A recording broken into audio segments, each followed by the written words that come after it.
Hey everybody, welcome to the stream. Thank you guys for being here. Oh, there's Warcraft logs. Fun stuff. Let's turn that off.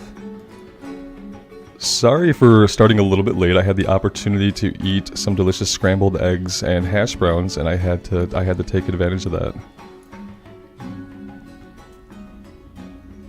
Still need to get a couple of things situated here. 1 second.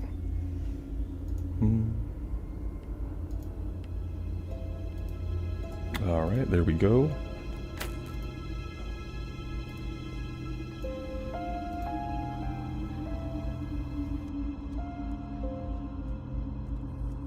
Alright, now we should be good. Turton, yeah, I never say no to food. Yeah.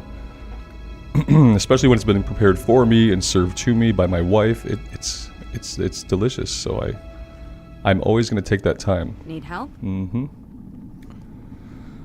What do we want to do? We don't have a lot of actual questing that is super safe. I know nobody wants me to go into the Kurzen camp. You guys told me not to do that. But aside from doing that, we're looking at grinding up a level,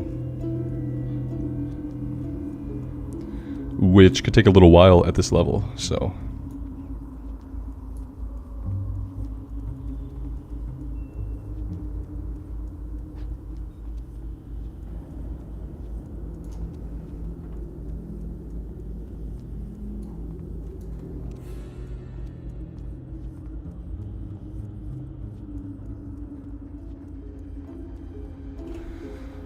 Jittery, man, we just started, yeah. Mm-hmm. Yep, I thought I was going to be up at 11:30, but then I got some delicious lunch, so I wanted to eat that. So we came on a little bit after 11:30, but not quite 11:45, so you haven't missed a single thing yet. I don't even know what I want to do. I'm tentatively heading back down to Stranglethorn. And we'll just start killing stuff. What's going on up here? Looks like potentially stitches. Yeah, I don't like how they're all kind of formed up. Mm-hmm.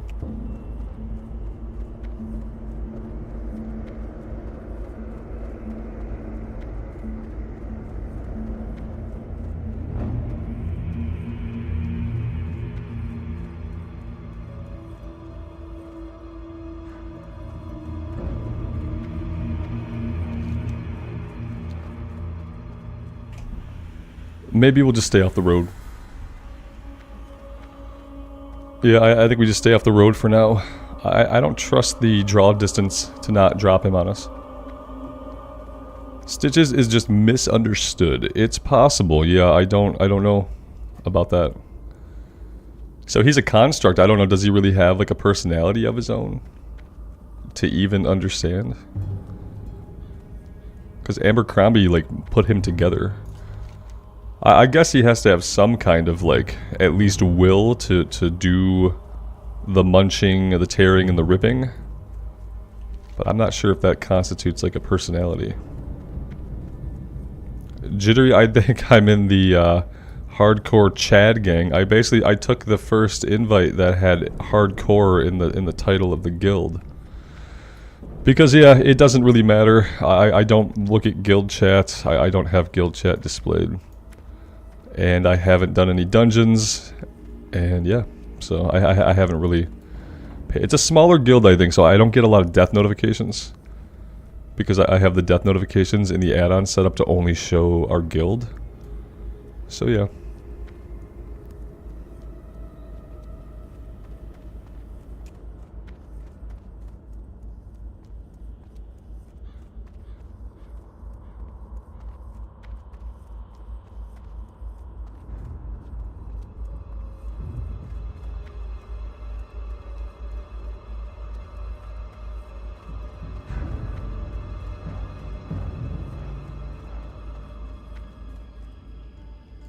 How do you set it to guild only? It's a setting inside the hardcore add-on. Let's see if I can remember how I got to it.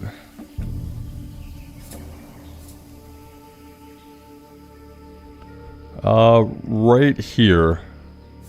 This is where, oh, I guess I have mine set to green wall guilds only. Which I haven't been seeing a lot of notifications, so, and then you have guild only or faction wide. Faction wide, they ping way too fast. So I really can't keep them on that, so I have them set to green wall guilds. But yeah. I thought that would encompass more than just our guild, but I don't think that it does. Maybe this guild is not linked to the actual group of guilds. Not sure.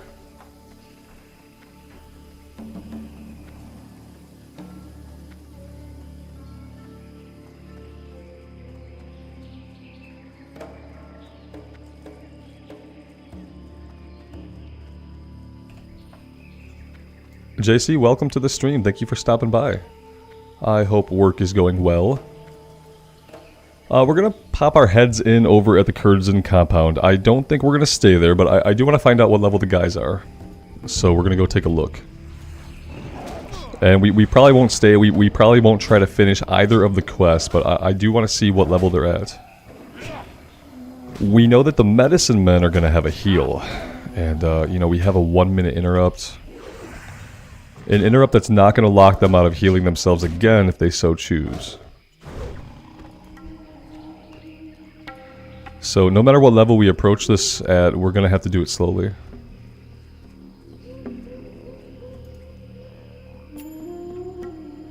The death log for like all of your characters, that's not it. It might have been this.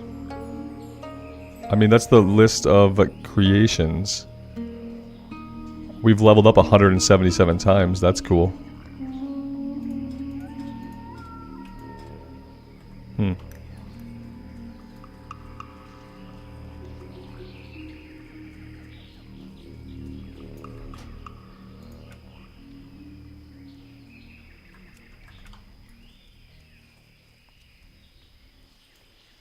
I'm not sure why it would be different, jittery. I haven't updated my add-on in a little bit. Maybe an update changed something that I haven't downloaded, because yeah, I haven't updated my add-ons in the past few days, so I'm not sure if that would make a difference or not.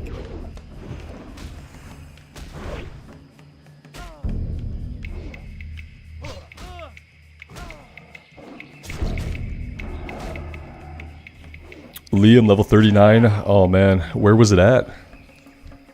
What killed you? That's terrible. But I will say, go again.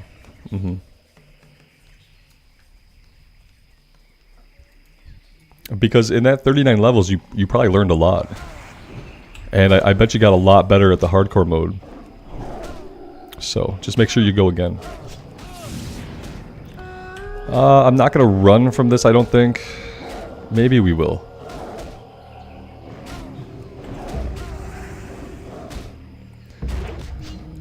They're hitting kind of hard. This one is not dying as quickly as I thought he would.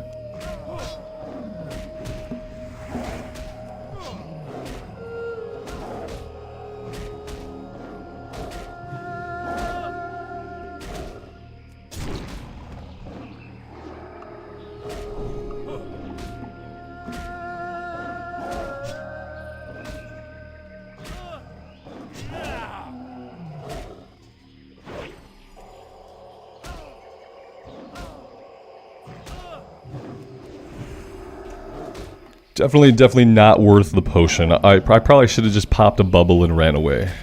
Because ultimately, I don't think this was worth the potion we had to pop to get through the fight. Their attack speed was awful. Yeah, the knockback on the heal was absolutely atrocious. With 2 of them hitting us, healing was probably not an option. So yeah, next time we will just pop a cooldown and we will run away as opposed to using our last mana potion. Not really super smart.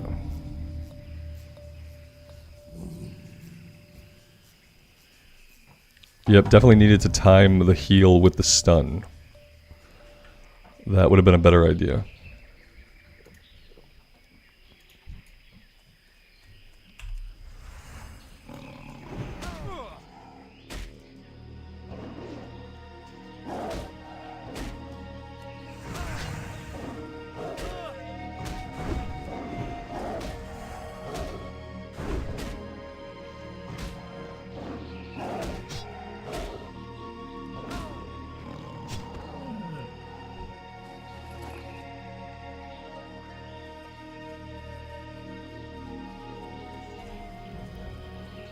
Jittery, there hasn't been a Wrath stream yet, so technically there can't be a next Wrath stream because there hasn't been a single Wrath stream, and I don't know when that might be. Whenever I feel a strong urge to log in and play some Wrath of the Lich King, which recently I really haven't felt. And if I'm not really feeling it and I'm not digging it, I'm not gonna log into it. That's kind of the thing, yeah. If I'm not in the mood for it, if it doesn't strike me as something that'll be fun, I am not gonna log in. One day it will. One day I will definitely want to jump back in. It's just not today, and I can't predict when it will be, so, yeah. Kyopi, Alex, welcome back, guys. The warrior is a two-handed arms build right now in Northrend. Because I like the bleeds. This place is really farmed out. We haven't seen this much player activity really anywhere else in Stranglethorn. That's interesting. What's going to kill us here is just going to be respawns, right? Lots of players, though. Let's check the level of some of the people fighting out here. 36, 36, 36. They're all level 36. It's almost like they're following some kind of process steps to all end up on this quest at level 36. That's really weird. That's really strange that they're all level 36, don't you think? Huh. Interesting. Okay, well, that being said, we probably don't need to do a lot here. Yeah. We can maybe pick off one or two if it's like super easy. Don't talk about it. Don't talk about it, yeah. No, we won't talk about it, but it's an interesting statistic that's happening right now. That's all. We're the odd ones out, obviously.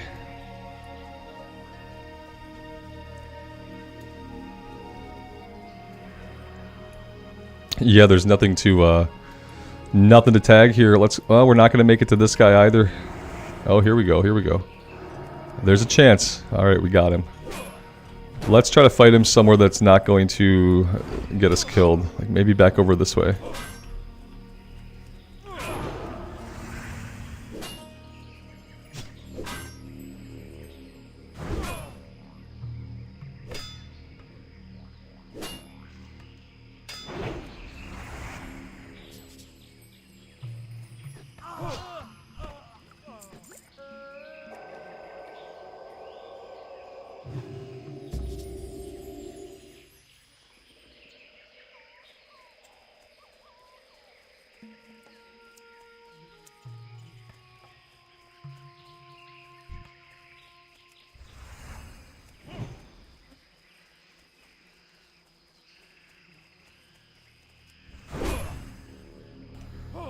Oh, JC, that is a weird issue to have.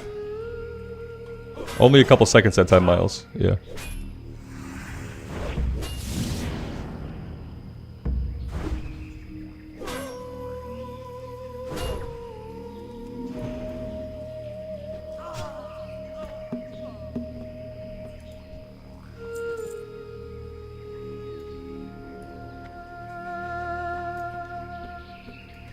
Good night, Gracie. Good morning, evening, afternoon. Welcome to the stream. Yeah, I probably just don't want to be here. I mean, we're not level 36, right? So, really, we have no right to be here. Maybe we should, we'll grab one more and then we'll go somewhere else. I mean, everything that we've been fighting here has been level 33. And I just don't know where else we could really quest right now. That's really the only issue.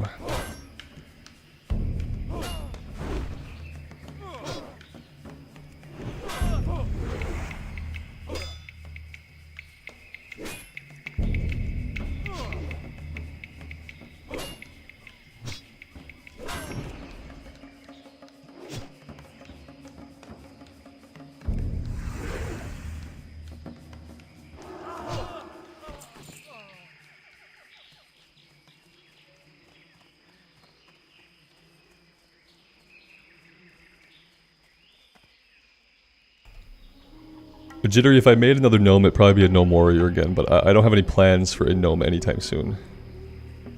I was pretty attached to our gnome warrior, and then we got her killed. So that was sad, and I moved on.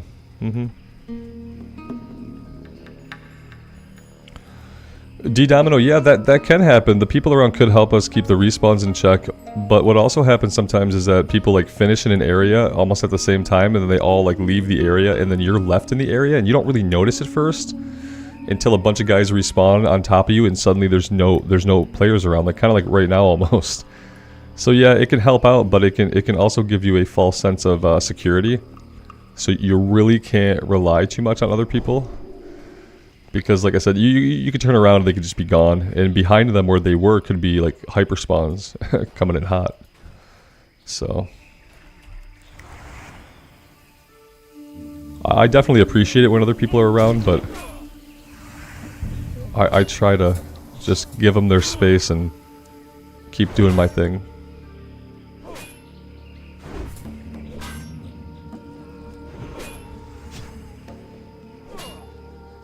Yeah, Blood Moon, it's pretty hot, huh? That sounds disgusting.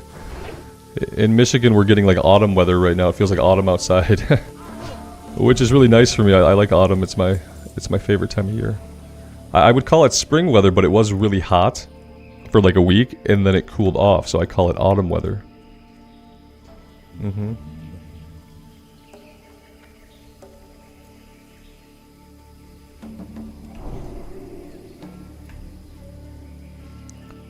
What?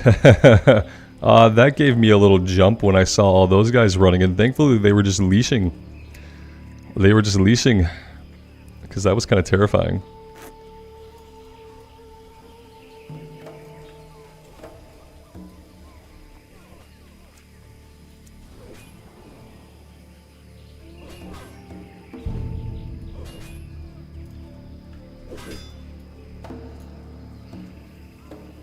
Yeah, you guys are having some unfortunate weather out there. I'm really happy and grateful to be having the weather that I'm having.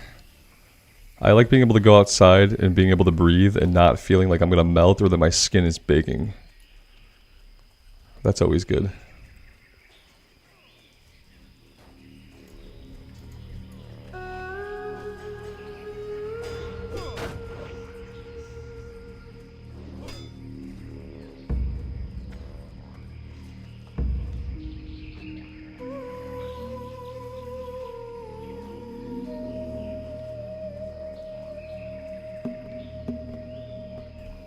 JC, yeah, it's autumn weather here. Yeah, it feels like autumn. It was really hot, then it's been cool for the past few days. So yeah, it's like high of like 70 degrees, I think, was yesterday. And it just feels really, really cool outside. It rained this morning, but the sun's coming out now, so it's probably really nice out there.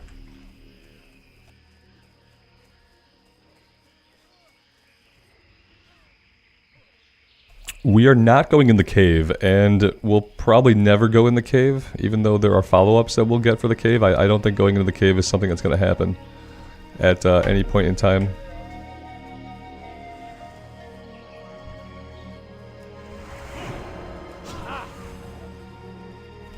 Yeah, it's really busy here, and everyone that's here seems to be level 36, so it's almost like something's guiding people here. It's really weird. We can't quite figure out why it's so busy, and it hasn't been busy anywhere else.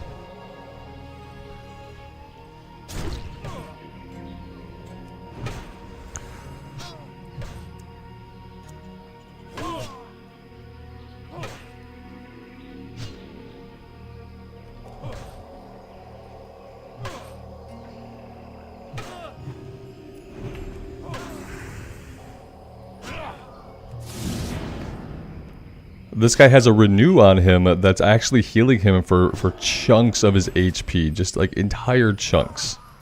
He's got this awesome renew, and we know that he has the big heal also. Wolfheart, my day's been good. Thanks for stopping by the stream, man. Yeah, we're still alive, so everything is good.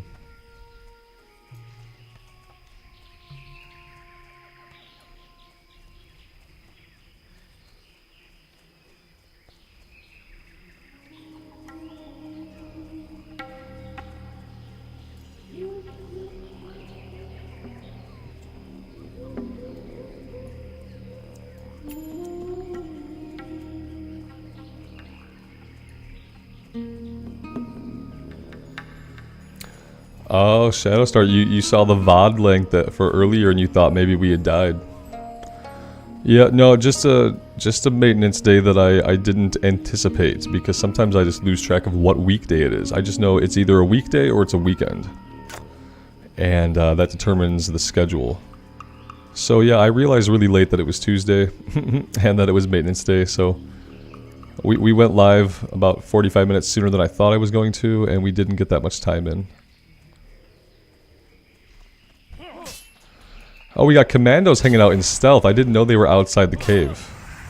That's a little bit disconcerting. Yeah, I thought they were only inside the cave.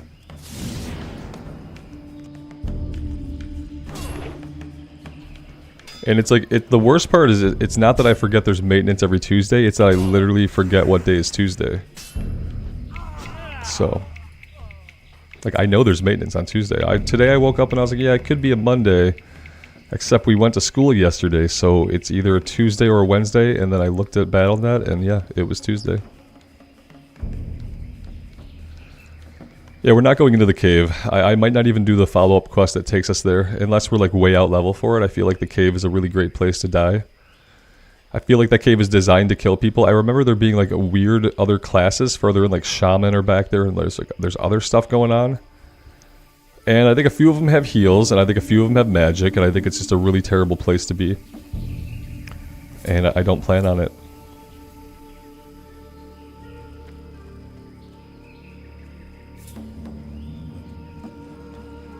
Bloodmoon, you have the clip?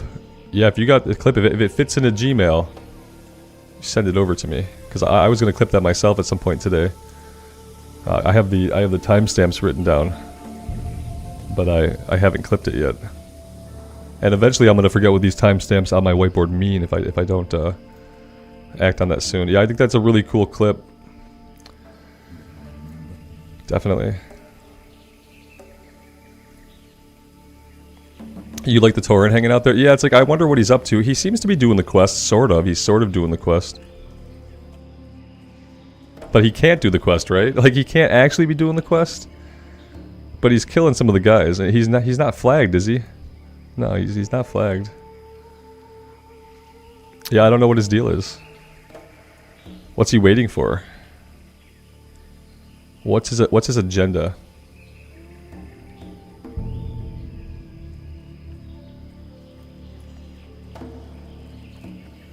I'd mainly be posting it just so I can point people to it, because, you know, it was kind of like a big... It was a big moment for us that's never going to happen again. So it's just kind of a cool moment to, like, keep somewhere on the channel.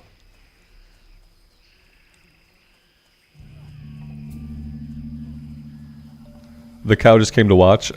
As cool as that would be, I don't think so. That would be cool, but... Yeah, he just came to watch.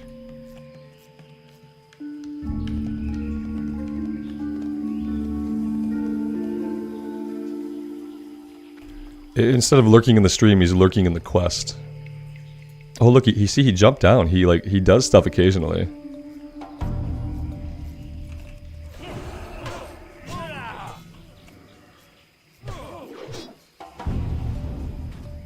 He could be trying to get us in combat with him or something, but you know, I doubt that's gonna matter very much. Yeah, he could be up to something, you know. He could be up to something. We have a few tools to get us out of trouble if he is up to something. 'Cause I think we're on his aggro chain now. No, he seems fine. He seems like he's just killing these guys.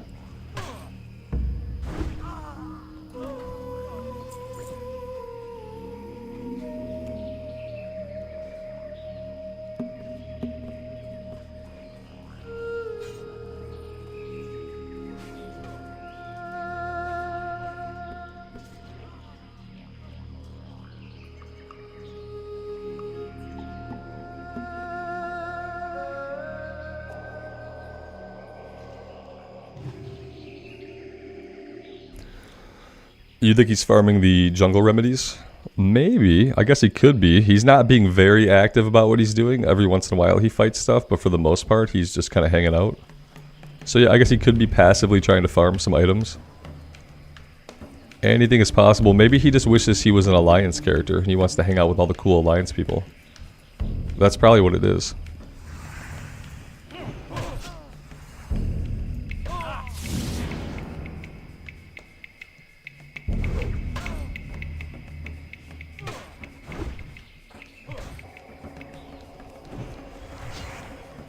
Look at that heal. Oh my gosh, so disgusting.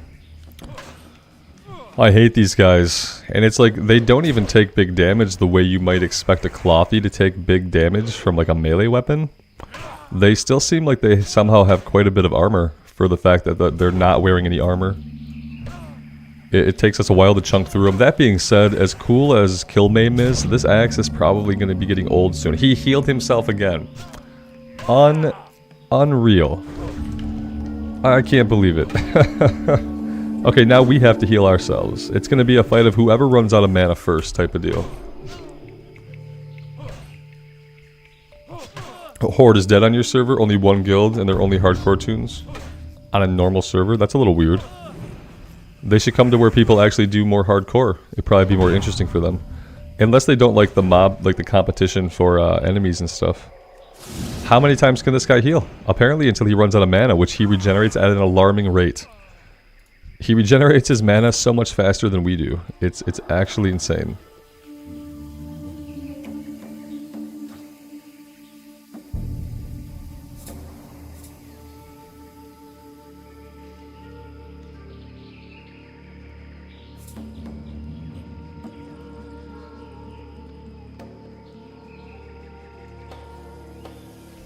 They want to kill the Lich King on hardcore? Yeah, I mean, okay. That's cool. That's a goal to have, I guess. Yeah, Tim, that's a good word for them. They're exhausting. Right. It's not that it's hard, it's just like, oh my gosh, they're gonna heal to full 3 times, maybe even more, because they regen their mana so fast. If we let them heal, like if we just stood back, they'd probably just keep themselves alive almost indefinitely. Monica, hello. Welcome to the stream.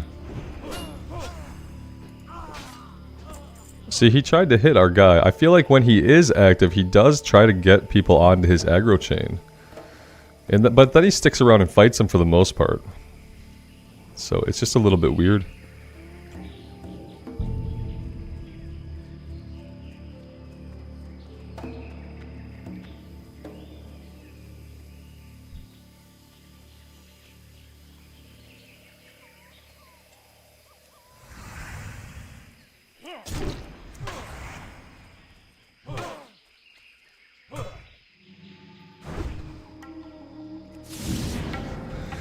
Maybe he's a troll in training. Yeah, maybe he's you know how like before you really do anything, like you practice the motions of it, like the basic motions of it, like maybe he's practicing how to get people on his aggro chain, like kind of taking the troll learning like one step at a time.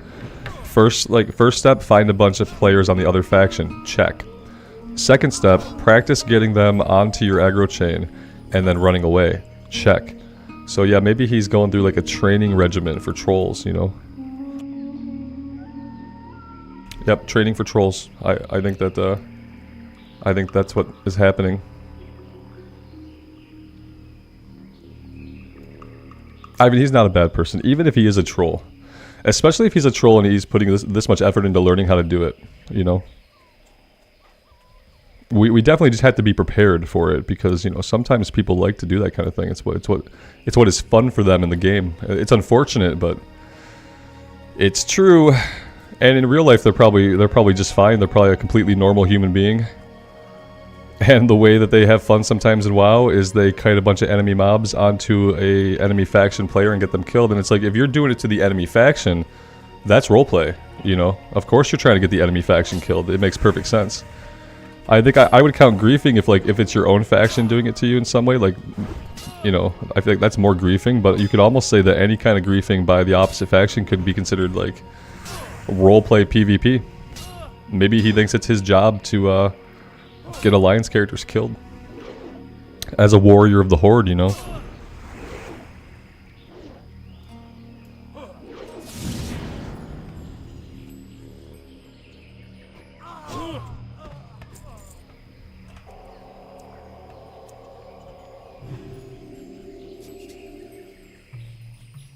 How many times will I kill the same commando? Probably at least a couple more. Mm-hmm.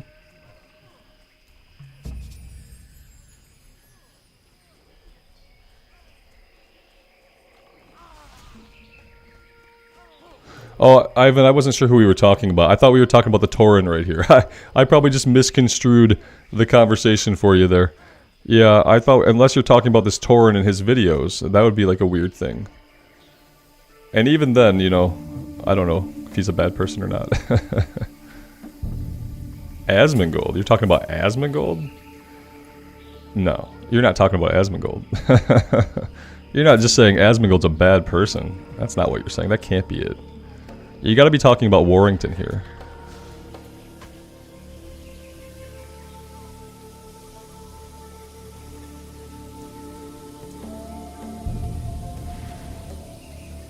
Wolfheart, that's weird. That's a weird one.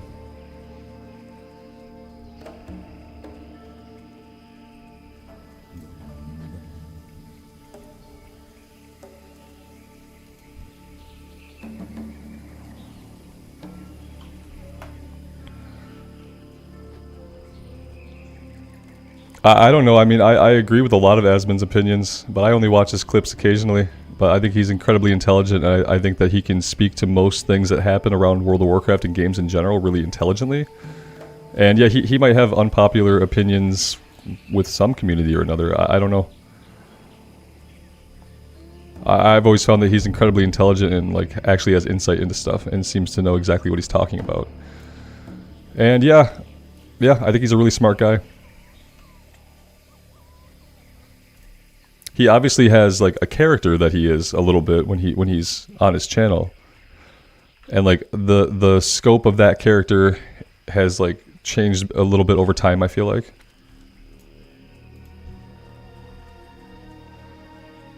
Yeah, I'm sure people love to heckle him. That's part of his thing, you know. Part of his thing is how he responds to being heckled.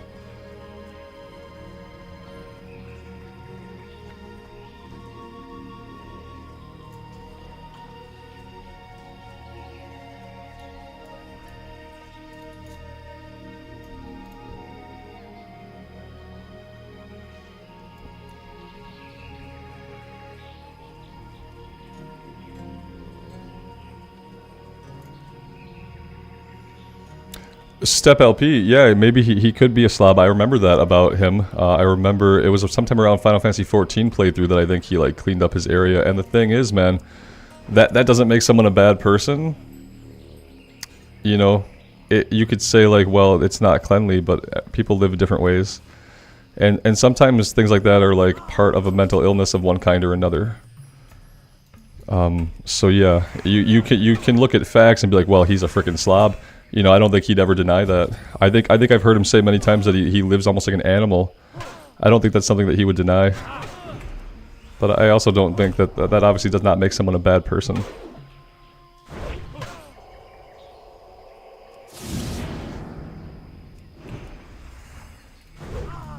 Like, dude wants to shower once a week, that's fine. I like to shower every day because I sweat a lot and I hate being sweaty. But, you know, you make your own choices.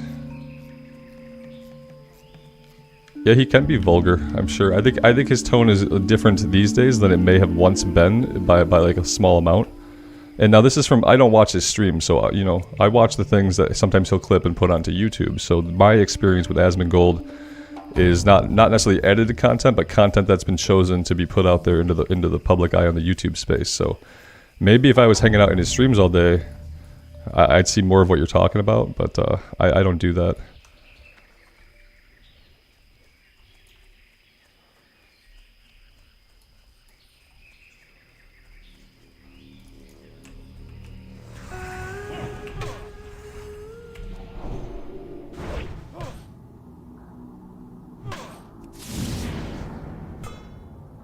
Blood Moon, yeah, it could be anything, you know. He seems like the kind of person, from what I know about him, who he grew up, you know, in the late 90s. He probably grew up in kind of a shitty neighborhood in Texas. And, you know, he was probably someone who had a lot of potential, like a lot of people do, and because of the circumstances around where he was born, when he was born, stuff like that, probably never got to to have that potential fulfilled, and then he fell into something really awesome that he loved, so he got incredibly lucky. But yeah, obviously when someone's like seems embittered as an adult, it's often because of like circumstances that they encountered while they were a kid, and sometimes it's just environmental stuff. Like, I grew up in a neighborhood where, you know, between middle school and high school, I got jumped 4 times on the walk to school. So, you know, I'm also a person who, like, I'm probably less trusting of people out in public. I probably have issues with things like that because of my experience of just kind of growing up in a shitty neighborhood.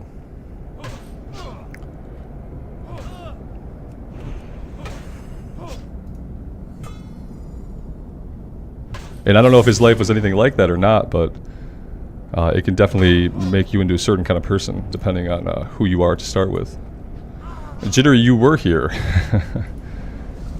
I see this now. It did load him 4 times. You just weren't patient.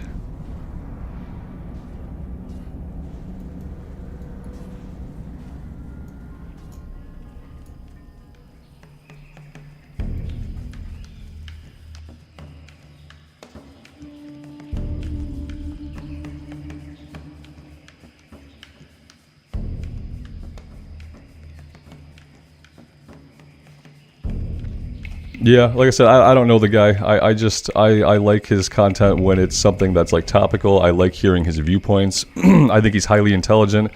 I think he's able to look at issues from multiple sides of issues, which is not a skill that a lot of people have. A lot of people form an opinion. They're not really able to look at it from any other side. But obviously, he's a person who believes what he believes strongly, right? And I think a lot of people do. Especially when you have an audience and you're talking about the things that you believe or the things... that you know, whatever your opinion is, I feel like the bigger your audience, the more likely you are to express yourself very strongly, which other people will probably interpret as like, well, that's like lashing out at the people who don't believe that way.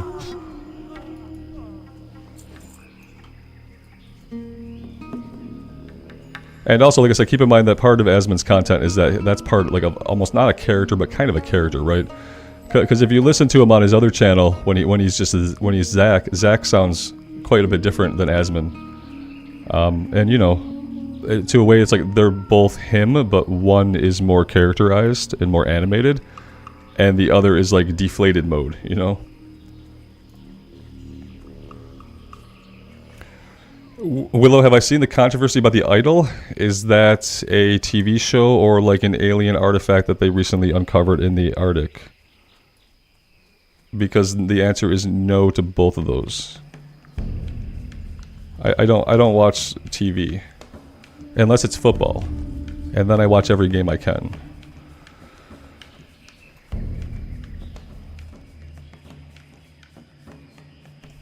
Wolfheart, it's a persona. We all have one. Yeah, yes, exactly. And a persona is not something that's not part of you. It is a part of you. It's just not all of you.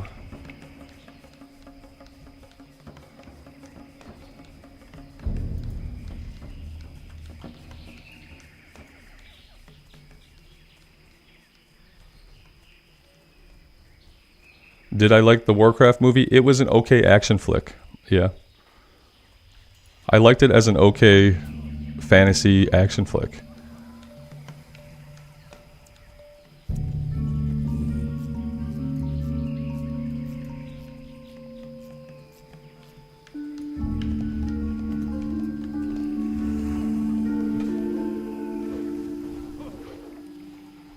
Sixes, I talked about it yesterday, and I think I talked about it the day before that, and I'm probably not going to talk about it ever again unless like something really new happens, and then I'm going to do a thoughts video that won't happen on the stream. Because I think people are sick of me talking about it, and I'm kind of sick of talking about it. Greylegs are back for more with a small coffee. Thank you, my man. Thanks for being here. That's super generous of you.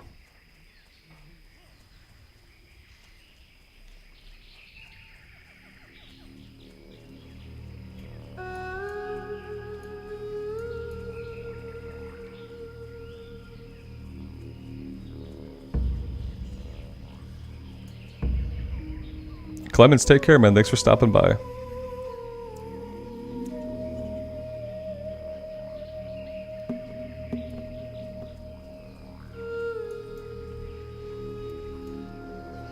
What are we looking at here? So we got 5 out of 7 remedies. We have 5 out of 15, so we're not really getting a lot of fighters.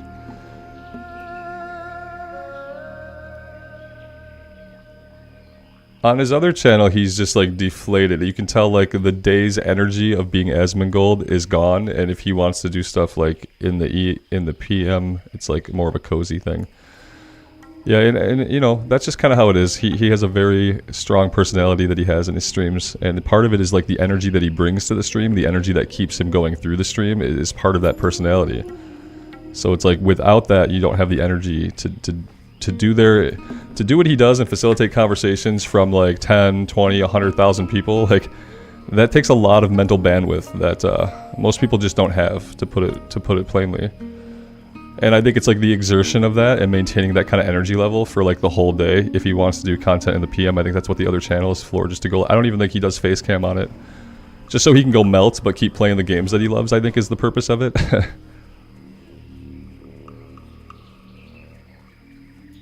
But I don't think that makes either persona not genuine. I don't think it makes it not genuine. Just because someone is like vastly different while they have their work face on, and then when they take work face off, I guess is probably how he looks at it at that point. Because you gotta imagine if you're streaming 8 hours a day every day with that kind of energy and being able to facilitate those big conversations that are so topical and between so many people, like the energy that must take would be enormous. Like I taught corporate classes where I was in a classroom for 8 or 9 hours a day teaching only in front of like 40 people. But by the end of a day of doing that, you have to maintain a certain energy level as a facilitator to keep people engaged with the materials and engaged with the course. And so, you know, to do that, you have to exert a lot more energy than you normally would when you're normally talking with people. And throughout a whole day, it drains on you. Mm-hmm.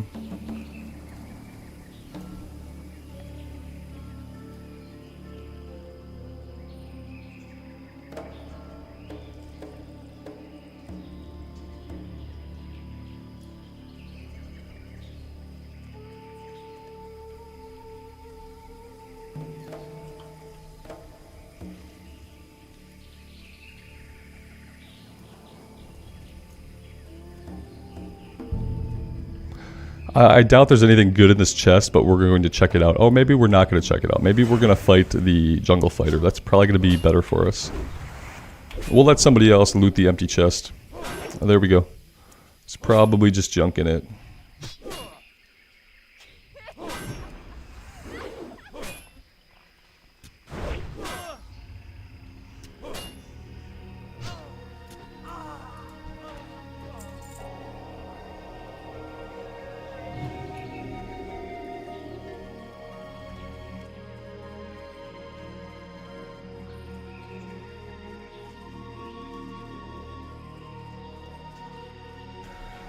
Alex, I'm hoping for something. Yeah, I'm hoping for... I want a weapon soon. I've been trying to put it out there to the universe that we really need a one-hander, but at this point I would take any weapon upgrade. I don't think I can afford to be picky. Our awesome two-handed axe is, you know, 11 levels old now. It's going to start to feel kind of dated here, especially when we start consistently fighting guys that are level 35 and up.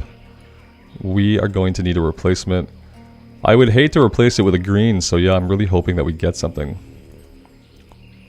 What we're getting right here, though, is not a lot done. We can't seem to tag too many of the fighters. I probably need to, like, stay still and do it more like that. Let's grab this guy. Well, there's 2 of them here. I could kite one of them back that way. Yeah, let's kite one.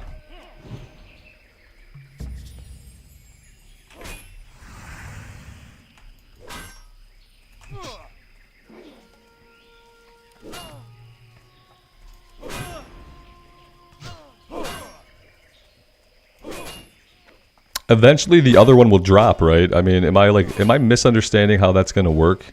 Because I'm starting to feel like I don't really understand exactly how mobs that pull together will leash. Because I would have thought this guy would have leashed, and he didn't leash at any point. It really felt like he wasn't going to as long as I had this guy engaged.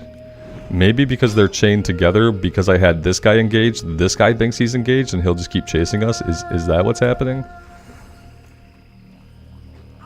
when they hit me. So when that second guy is getting hits, he's resetting his leash. Yeah. He helped us out here, so we'll be polite.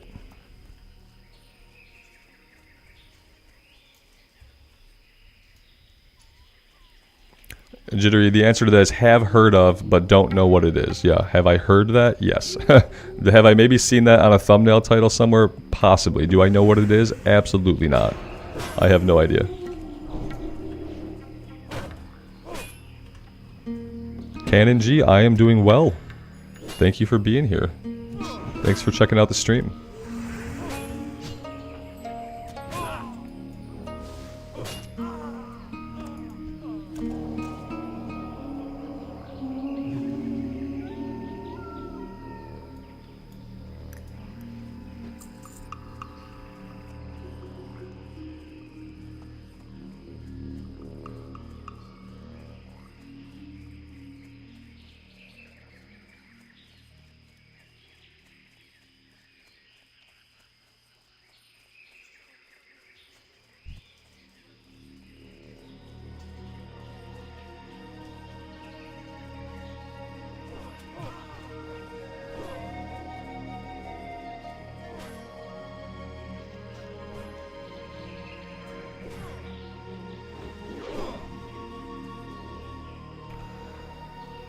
Cannon, I appreciate you being here, man. Thank you for that. I'm glad that you were able to find some place to land after all that. And I'm really happy that it was here. Thanks for hanging out with us. And Jittery, if you Google Rested XP add-on or even Cargos at this point, you'll find a lot of articles about it.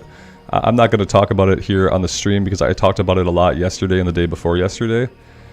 And I just am done hearing myself talk about it. And there's plenty of coverage on it that's out there that's like really good comprehensive coverage that'll have more facts for you than I had.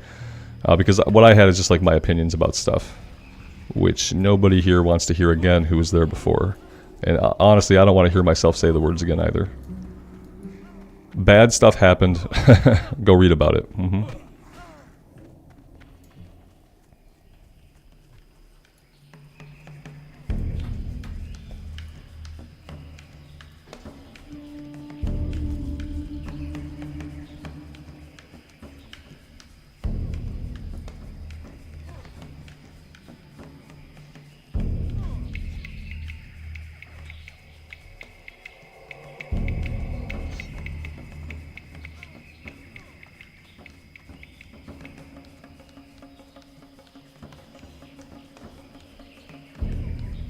Mihai, I have no idea. That kind of stuff is so far off my radar, it basically doesn't exist to me. Yeah. Like, it basically doesn't exist to me.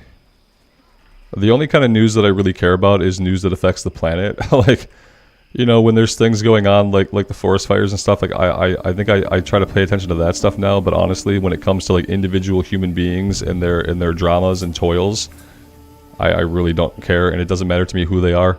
If it's somebody's individual stuff that's out on display somewhere, whether it's a trial or it's something political, I don't care about it. And I have zero interest in seeing it or knowing how it unfolds. It's all just distracting garbage to me. It's stuff that just could be handled that we don't have to see or know. But I know people, I understand that people want to see, they want to know. And I guess they have a right to some extent. It just doesn't interest me at all. Yeah.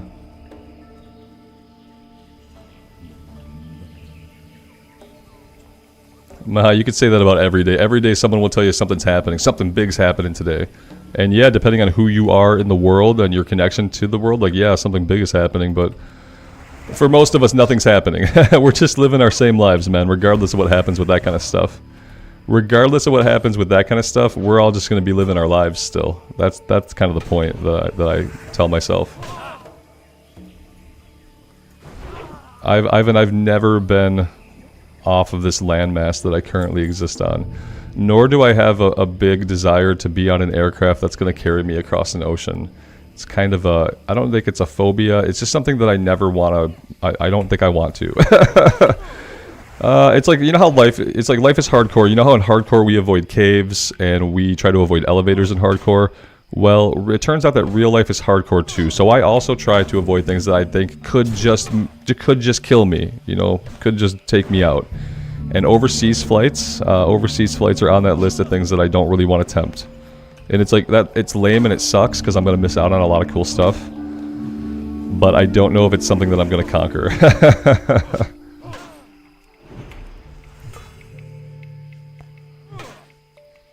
Mahai, my life is boring too, and I love it that way. Because if that kind of stuff is excitement, then I want excitement to stay far away from me.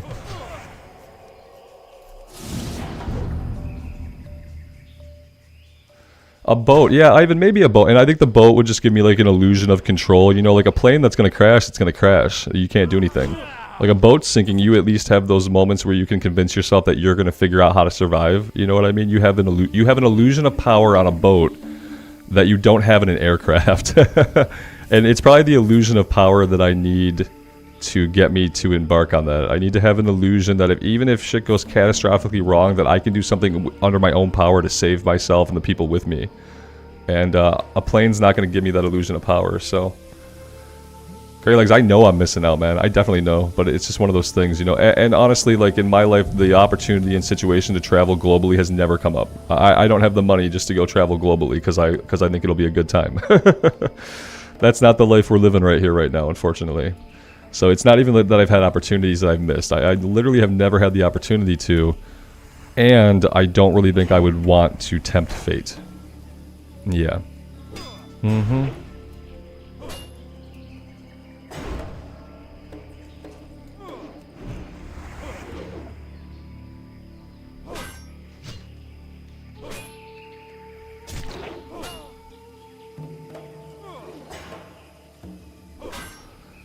Ivan says, when you become a big YouTuber, you will travel a lot. That's not true.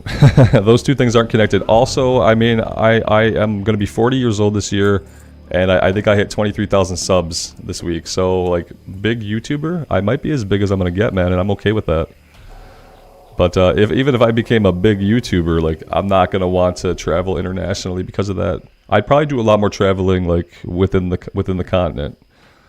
But I don't think I would do... I'm kind of a homebody anyway. I like my daily routine. I like my daily order. I like things just so throughout the course of my day. So sometimes traveling for me can be stressful. I traveled a lot for work around the country. And, you know, it took me away from my routines. It took me away from my guild. It took me away from my workouts. It took me away from my family. It took me away from just all these things. And that was one of the reasons why I was happy to step out of that profession. Was just the travel involved. So I'm not a big traveler to begin with, unless there's like a purpose behind the travel, you know? Because oftentimes, like, a travel for vacation is not really relaxing to me the way I think it is to a lot of people. Only travel when they're doing deals. If someone wants to do a deal with me, we can get on comms and we can do a deal from anywhere in the country. I'm not going to go to a place and do a thing. I'll probably never have the opportunity again anyway, but even if it were on offer, I don't think I'd want to go to a place to do a thing. We can do the thing virtually. Mm-hmm. Yep.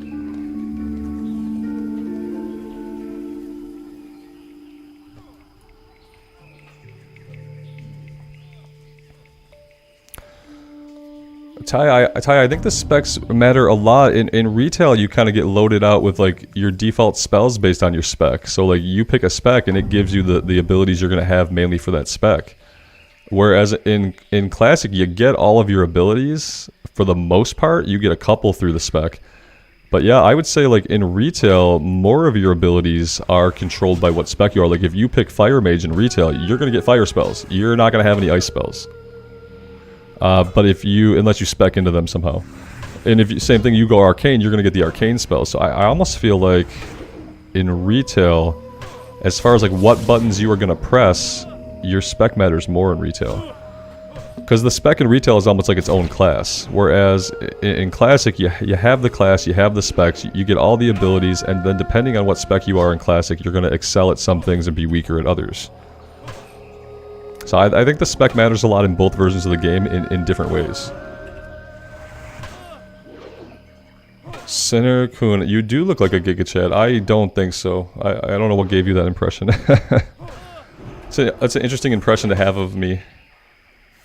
But, you know, I'm gonna take it as a compliment, even though that terminology is not really complimentary. I'm gonna take it with the spirit it was given, which was just, you know, hopefully a compliment. Even though I don't see it as such.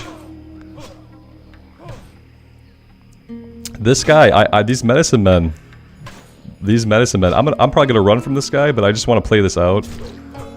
Oh, that didn't do anything. It's crazy. These medicine men are absolutely bonkers. I can't believe we're running from this guy. We're not running into that.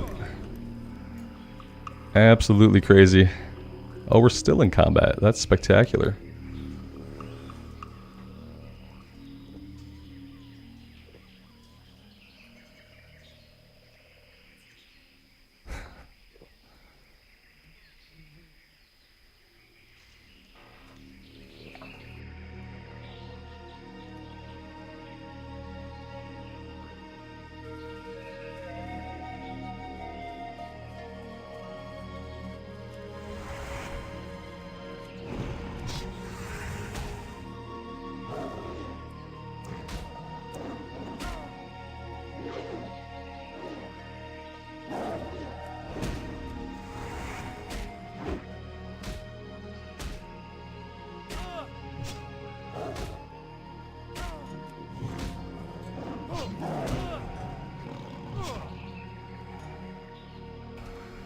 I would like to get the quest done, but we need one more jungle remedy, which means we're going to have to figure out how to kill at least one more medicine man without running away with our tail between our legs. Yeah, I'm sure I wasn't at full mana or full HP, so maybe it's just a matter of going a little bit more slow here. If we can finish this, that would be great. Then we can get a couple of quests turned in. It's not going to get us anywhere close to level 34, but it's something. Canon, I feel like first aid is probably important. That being said, on this character, I have not leveled my first aid.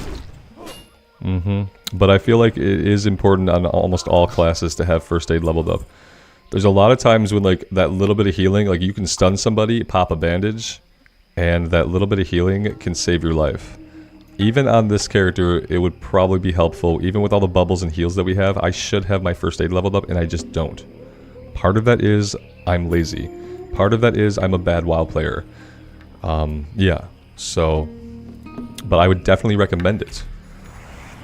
Those that cannot do, teach. So I would tell you, always level up your first aid, even if I'm not doing similarly.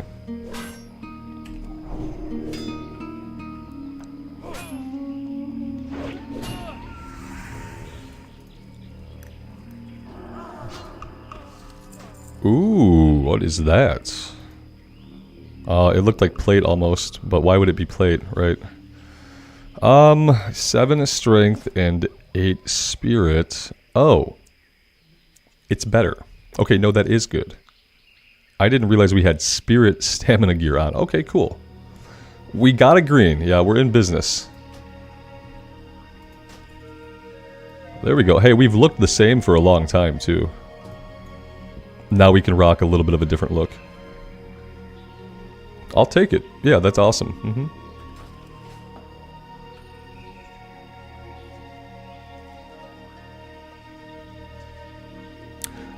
Alex, over here, our parents say that to us. Do as I say, not as I do. That's what my parents always told me. That's when the kids start to point out like hypocrisies in their parents' behavior. And you say, well, you do this. And they say, do as I say, not as I do. In my family, that was followed by an or else. So, yeah.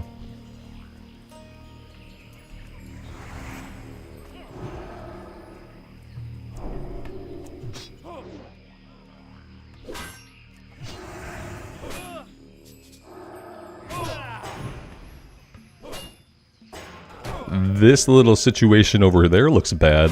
I'm glad we're over here and that we're not over there because, yeah, that looked horrible. We'll go look for his body in a minute.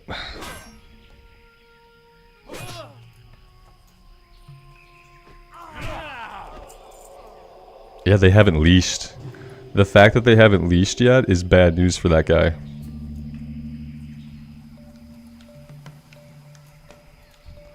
Oh, snap. They're fighting it.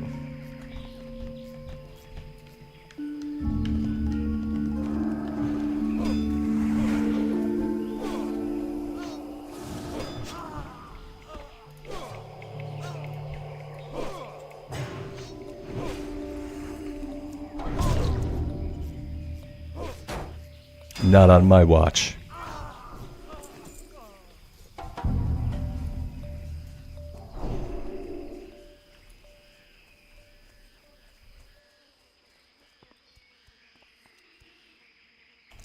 Oh, we got kings out of that. Definitely worth it. Definitely worth it. We got a bunch of respawns now and no players around. So, yeah. We might be able to finish this up if we're careful.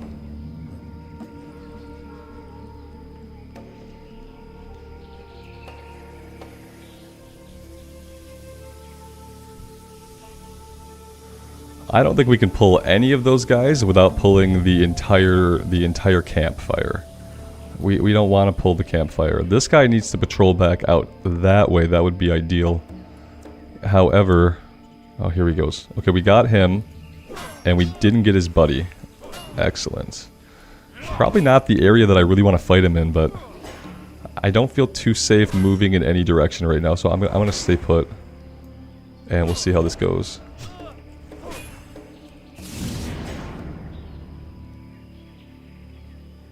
This will be the last jungle fighter that we need, which is awesome. And now if we can get one more medicine man to drop the medicine pouch.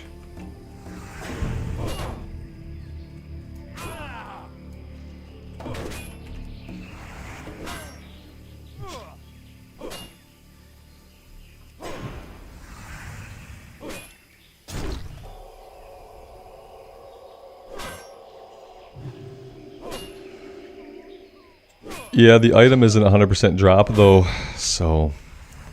Mike, I'm making you feel bad about your posture? Oh man.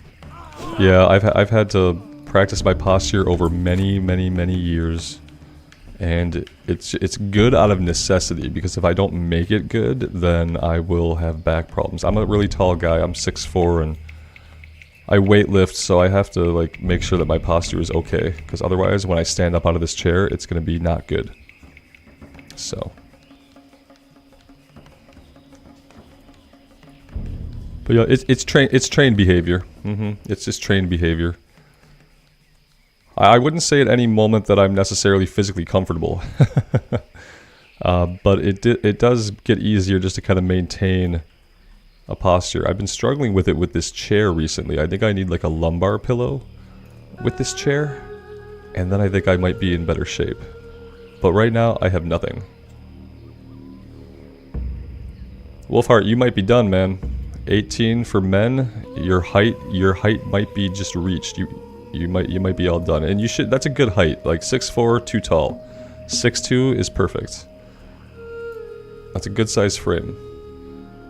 Yeah, just tell your body to stop growing, because you really shouldn't have to anymore. Should be all done.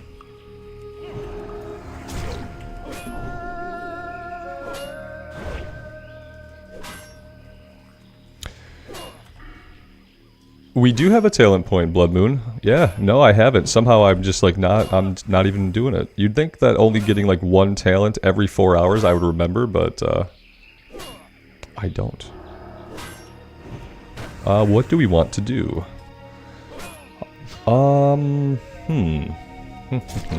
Okay.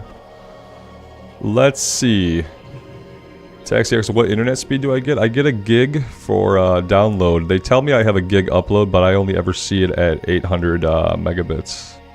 I never see, when I do a speed test, I never see it quite get to a gig up. I see it get to about 700 or 800. But they say it's a gig speed. I live in a suburb. So, yeah, the only good thing about it is you get gig speed internet now. Other than that, it's awful. Would not recommend. 3 out of 5. Let's see, what do we want to do with this? No. No. Maybe? Maybe. Yeah, eventually we have to get down to two-handed weapon spec.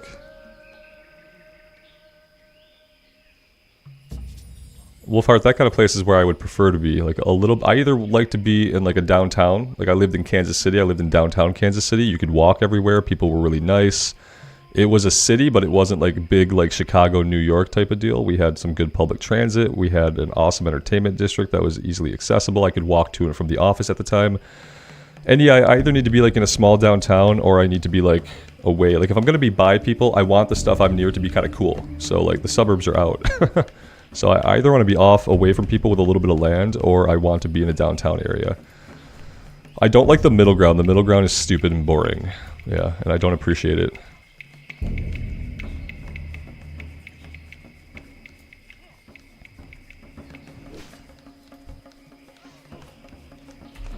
Alright, let's cross our fingers. Here we go. We need to get a remedy from this guy. We need to make this our last medicine man. There he goes, casting the renew on himself.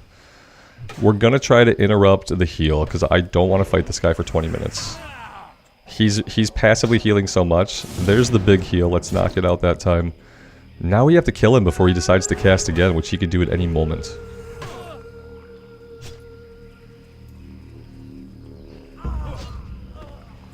We got it. Oh my gosh, that's awesome. Let's get out of here immediately. I know I started the stream and I said I wasn't going to do this quest. I promised you guys that we weren't really going to do it. And then we did them. So, yeah, sorry about that.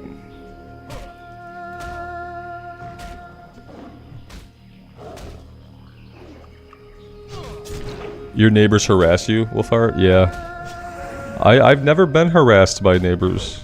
My neighbors now are actually good. I know my neighbors where I'm at. Unfortunately, we've gotten to know the neighbors, and so that part is good. Like my neighbors are good people. So I just kind of hate the area. But no, if I lived out in the middle of nowhere and people were messing with me, I'd probably have to put a stop to that. Yeah.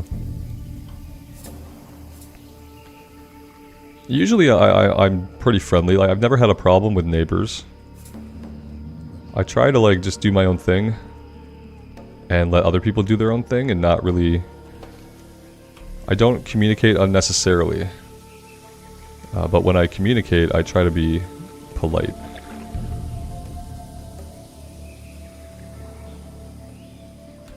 These aren't the Crocolisk we need for the next Crocolisk quest, are they? No. They must be Elder. We must need Elder Crocolisk. Makes sense.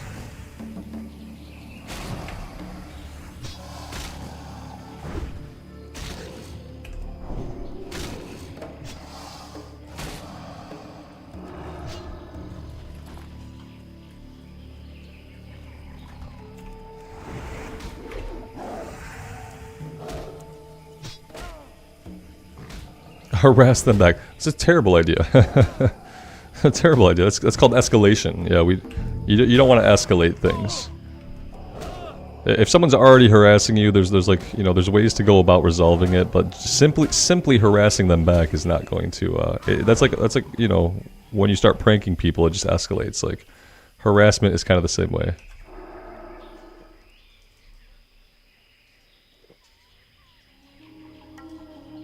Wolfheart, that's beyond harassment. That's a felony, I think.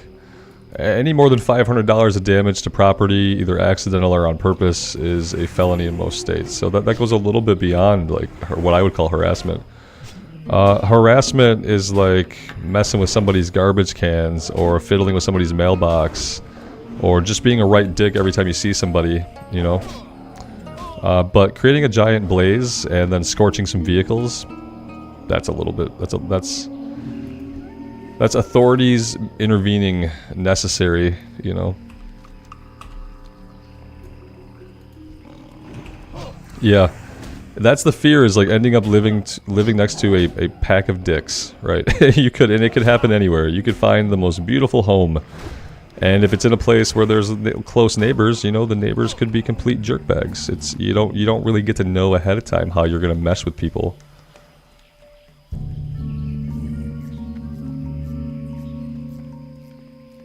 It's $1,000 there in Canada. I thought everybody in Canada was super nice. Why are these people lighting fires and burning your things?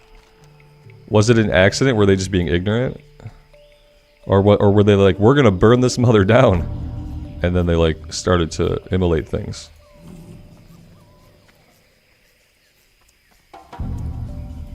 Because it almost just sounds like ignorance. Let's make a fire. Oh god, this fire is big. That's still harassment. It's still wrong, but they're special. They like big fires. That's how they're special.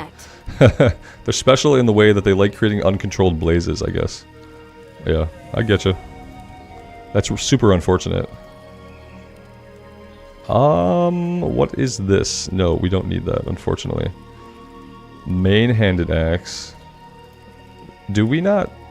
Have we not trained one-handed axes? Weird. Kurzen Commandos. This is the quest that we're probably not going to be able to do.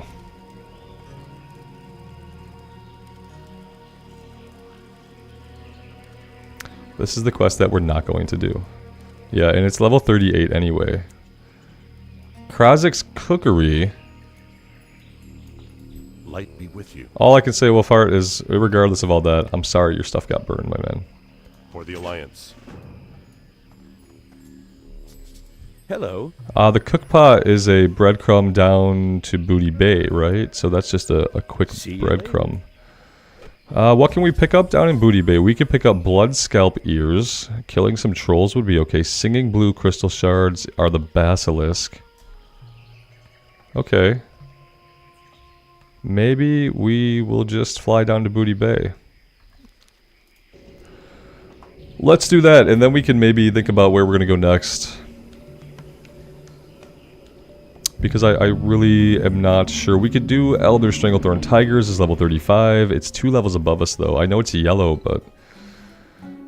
It really sucks to do a quest that's 2 levels above you. It makes me feel like we are not on the path. Let's sell the main hand. Let's sell the chest armor. We're going to sell the pages. I'm not going to be doing that quest. Everything else I kind of have to hold on to.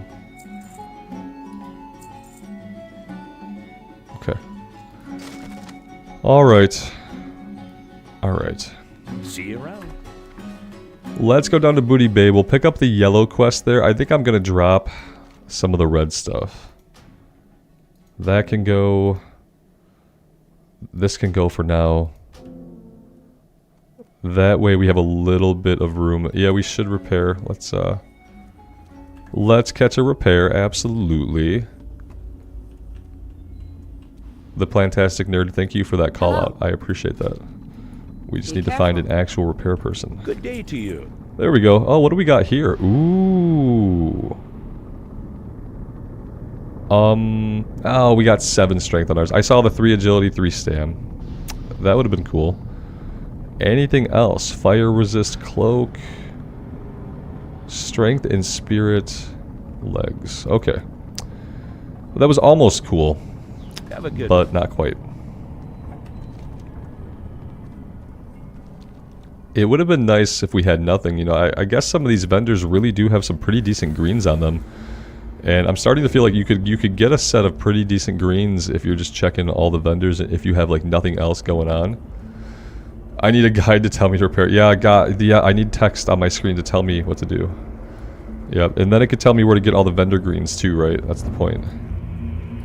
Can I help I you? never trained one-handed axes. Yeah, that's that was a big miss. See you around.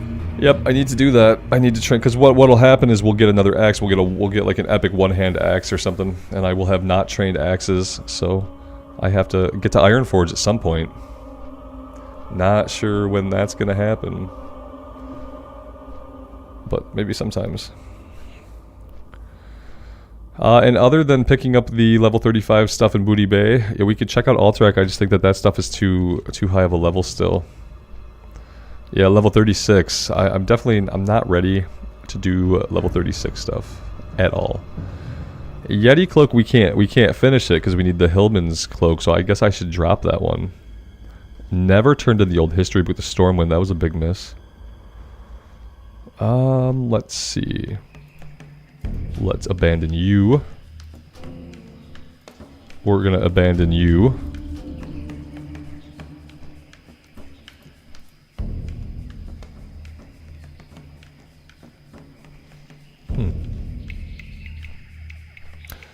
Yeah, it's yep, blacksmithing and mining, and I kind of regret it. I kind of regret taking mining. It takes a lot of resources to level up mining. So much copper. You need so much copper.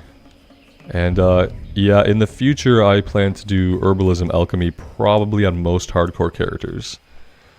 Because it benefits any class, it's really easy to keep it leveled up as you level up, and with blacksmithing it's practically impossible to keep it leveled up with you. And without being able to use the auction house to dump some of our gold into buying ore, it makes it even more cumbersome. It makes it even more cumbersome. So yeah, while I'm still working at it, and we're still doing the smelting, we're still making stuff occasionally, you can see that it's just lagged really far behind our actual character level. And we haven't really been able to use it to make ourselves anything decent. So to me it's not worth it. I won't be doing a production profession in the future. So yeah.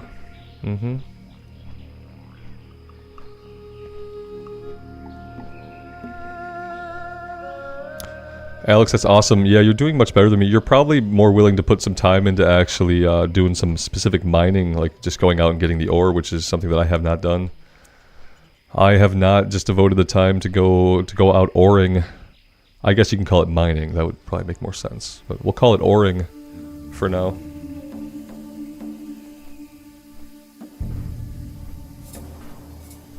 Yeah, I have laziness ingrained into me when it comes to professions. I didn't really try to tackle professions until Classic. I played most of my time in WoW without doing anything. My pally had herbalism alchemy. The pally that I raided on in Wrath, that I raided on in Cataclysm, that I took all the way into BFA, he had herbalism and alchemy.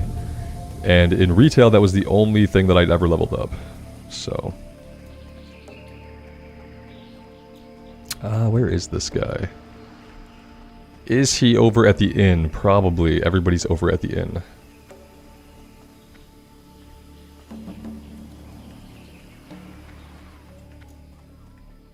Yo!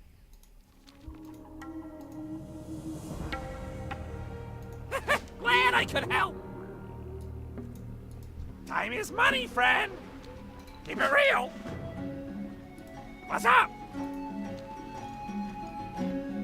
Hurry back! Nicholas, no grouping. You can't. We're doing hardcore, so you can't group up in the open world. You can do hardcore dungeons with other hardcore players, but we're not doing any dungeons on this character. I'd like for them to stay alive, so I'm not planning to pug any dungeons. When we get into the official hardcore Blizzard servers, then I'd love to do dungeons, but right now we're not. Okay, this guy, level 37. We don't need to pick that up right now. Let's hold off on it. Let's look down here. Singing Blue Shards we can grab. Talk to me! Glad I could help! Okay, so. Nicholas, that's a lot of question marks, man. I take you more seriously the more question marks there are, it turns out. But I will answer, it's against the hardcore rules to group. As I said, we are doing a hardcore run. And that comes with a few arbitrary rules. And one of the arbitrary rules is you cannot group up in the open world at all. So yeah, it's just part of the challenge run we're doing. Yep.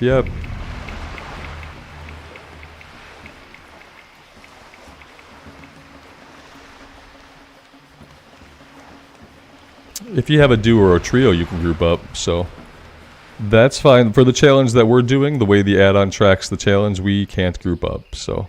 But yeah, conceivably, as a person in the world, you could do whatever you wanted as a human being playing the game. You could say, I'm doing a hardcore run, and then you could invite everybody to your group. You're just not going to get validation for your hardcore character. If you're using the add-on, you will then be in a failed state, and so will the other person that you manage to invite to your group, so. Just something to keep in mind. What do we want to do now? What do we do now? We don't run out here. We don't go this way. Because that'll get us killed. I think we have to get back up to the north, which the only way we can really do is to fly back to Darkshire, because we don't get to have another flight point here.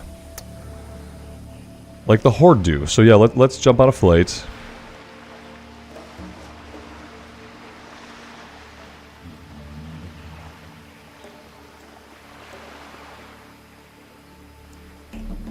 Thanks, man. I appreciate that.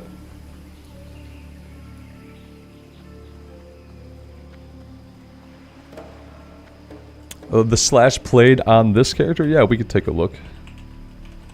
It's got to be over 70 hours at this point. Let's see, 3 days and 5 hours. So people who can math can probably do that one fairly simply. I think it's 77 hours, but I would have to be fact checked on that because I can't do mental addition, so. How are you?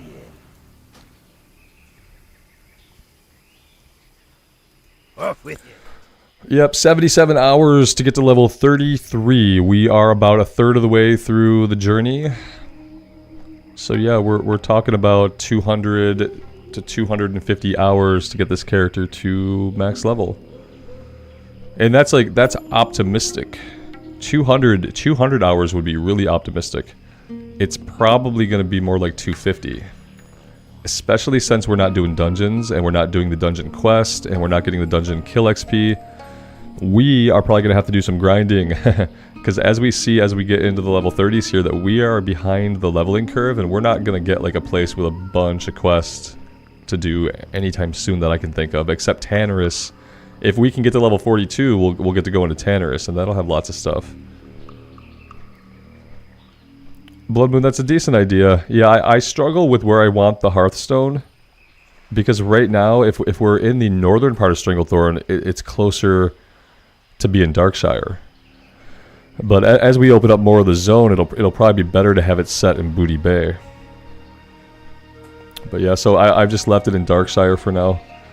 Only because the southern part of Stranglethorn is really dangerous still. I feel like even running through it, we could risk it too much.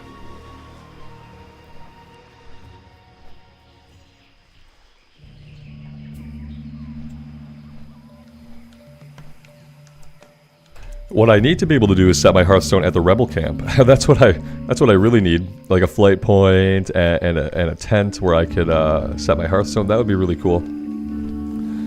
But apparently that didn't happen until BC.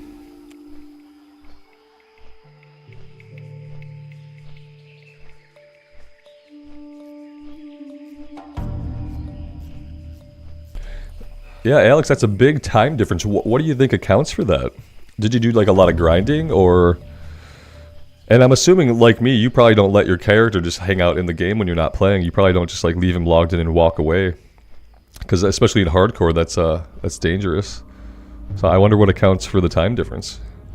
But you said you're leveling up your mining, so you're probably going out and getting ore and stuff, and that's probably why your mining is so much better. You've invested those hours I was talking about, many of them. Confo95, hey man. Welcome to the stream.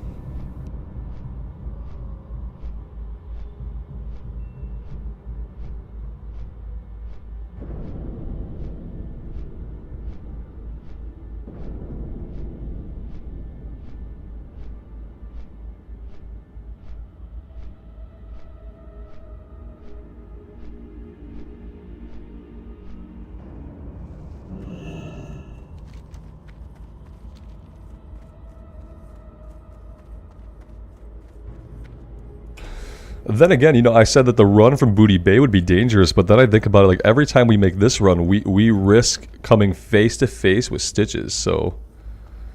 This is not really a safe run either, when you think about it like that. It might be a shorter run. It's a shorter run, but I don't think it's a safer run. I think that's what it boils down to.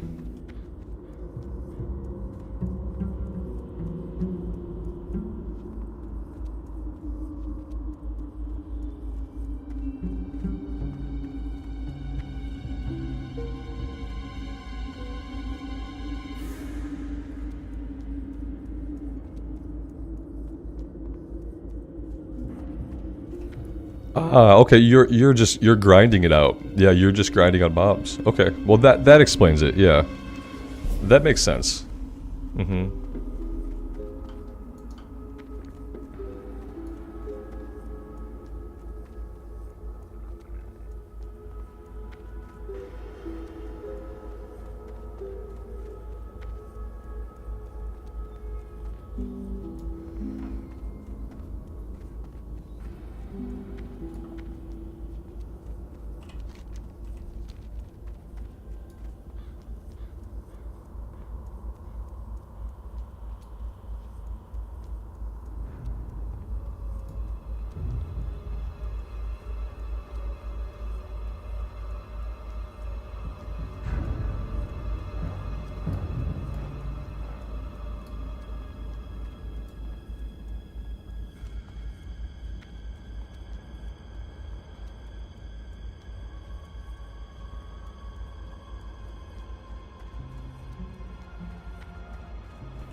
I think we get our mount for free because I think it's a spell that we learn. I don't even think we need to learn riding skill. I think we just get the spell at level 40.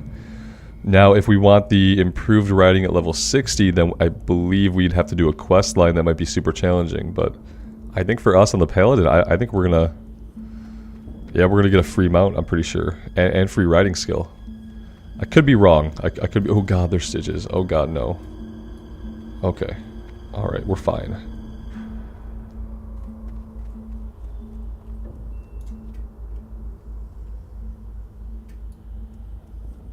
Oh god, I lost sight of him.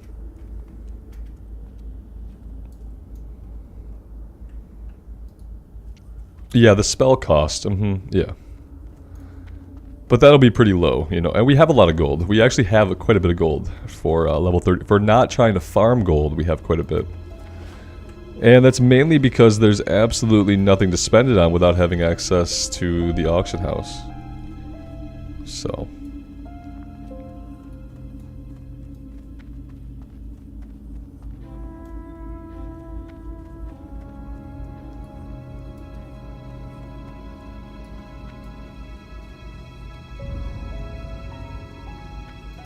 Yeah, there's nothing to sell it on, or use it on. You can't use it, you know. What am I going to use it on? Every once in a while we find like cool items on a vendor, and that'll be like 3 or 4 gold sometimes, but it's like, it's not a lot.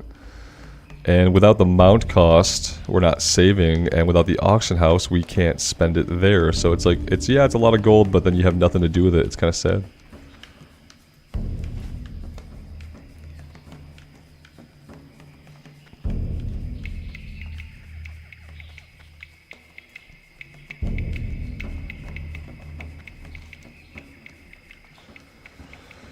Alright, so what do we want to attempt? Elder Stranglethorn Tigers, we could try. The Singing Blue Crystal Shards might be okay. I believe we can fight level 32, level 33 guys over here along the coast. So those guys might be a little lower level. We can check that out. And that's kind of a slow drop rate, but we can get 10 slot bags. 8 slot, 8 slot, 10 slot. Yeah, we could get a couple of 10 slot bags. That's true. For some reason I thought this was also a 10 slot bag, but it's not. It's an 8 slot. It's Captain Sanders' booty bag that we picked up in Westfall. It just looks like my other 10 slot bags.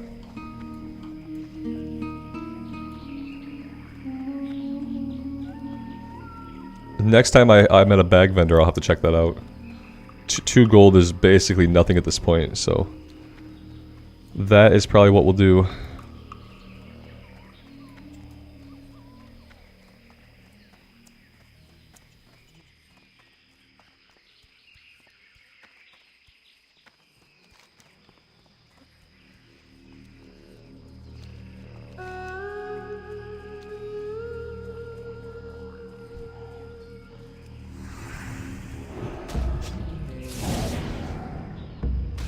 Well, that was not what I wanted to do, but I think we're fine.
Yep, at some point I did hit the mute button. Yeah, I have a nasty reflex from years of corporate meetings where I will just tap my mute key if I'm not actively talking about something.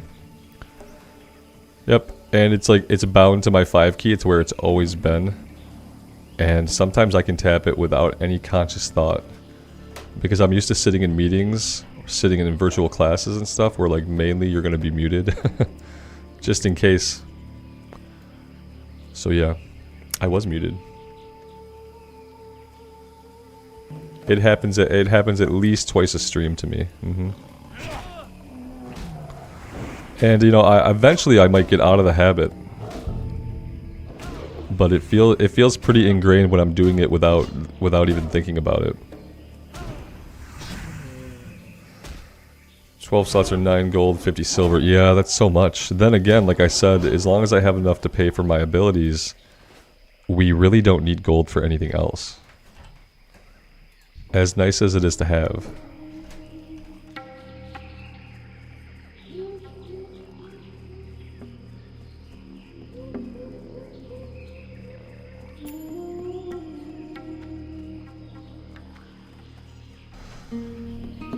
Yeah, David, somebody said yesterday it's better to accidentally be muted than to accidentally be not muted. So yeah, it's probably fine that I do it sometimes.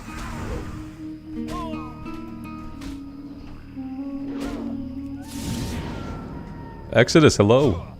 Thanks for stopping by the stream.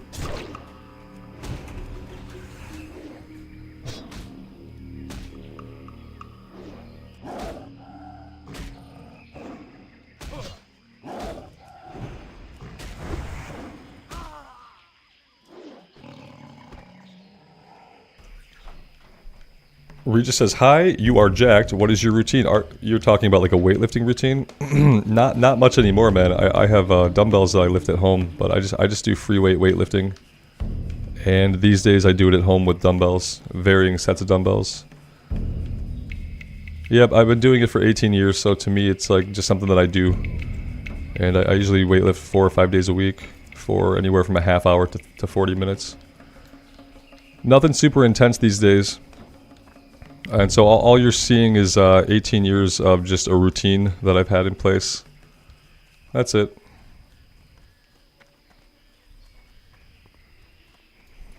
And I don't have much of a routine anymore. I cycle through my muscle groups, so I pick 2 muscle groups.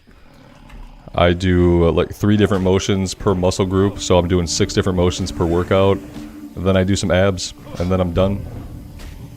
It's very simple these days because the only reason I do it is because it's a habit, and I just do it to hold my body together for as long as I can on this planet. And that's really the only motivation at this point. Alex, I may. If I remember that later, I will check it out. Yeah, I mean, the thing about the weightlifting is it's always been one of those things, like I have that one healthy habit, so I kind of use it to justify like unhealthy habits, like sitting for too long and playing video games. It makes it easier for my mind to like square all the sedentary time when I know that I at least got my workout in. It's mentally and emotionally helpful to me, as much as it is physically helpful.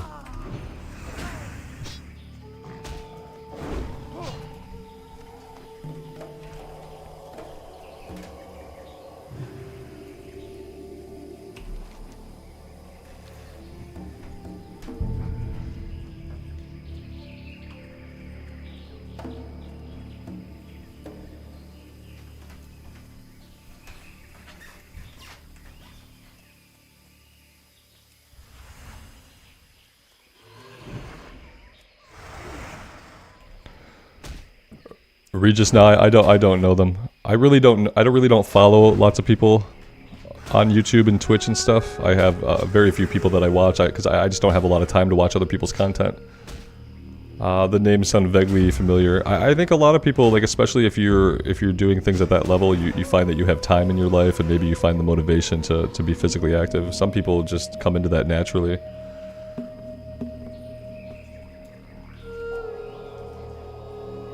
I'm not a huge fitness person though. It's like people kind of get it confused.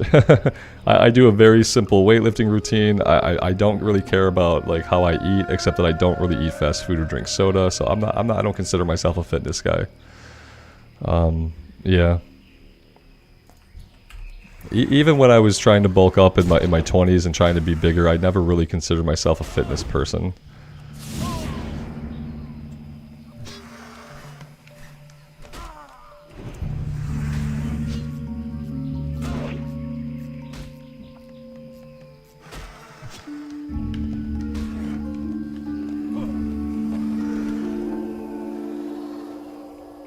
Yeah, no problem, man.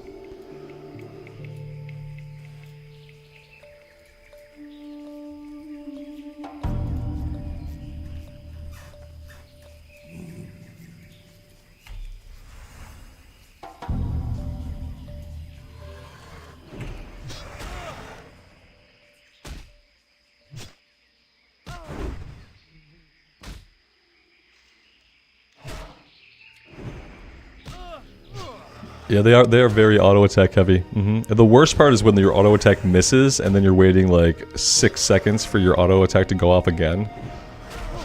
God forbid that it misses 2 swings in a row, then you literally are just standing there. We could reduce the cooldown on judgment and then we could be judging more, but that's really all that we're going to be doing. We don't really get another like attack button to spam. A lot of auto attacks, and I really don't mind that.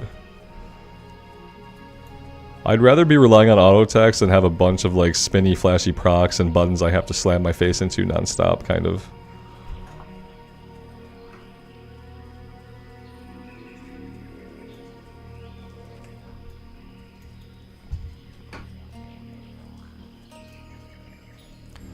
Do I think leveling as a tank would make things faster? I think it would make things slower, but I think you'd be more survivable unless you're going to be really, really ballsy and pull 2 enemies at a time all the time. Like, I guess if you were a tank, you could do 2 pulls, and then you'd be killing 2 at a time. The kill rate's going to be slow, basically, so when you're thinking about a tanking build, especially in Classic era, you're not going to be putting out anywhere near the amount of DPS you're going to put out, like wielding the 2-hander, doing the big hits. So you're going to survive more, and you're going to spend less time maybe healing up, but you're going to spend more time in combats, is kind of how I read it. If we get a good one-hander and shield, I'm going to try the prot spec. I'd love to try it and see how it feels compared to what we've been doing. But we need to get a good one-hander first. Ooh, I could have turned my back on him and I could have avoided that stun. Noted.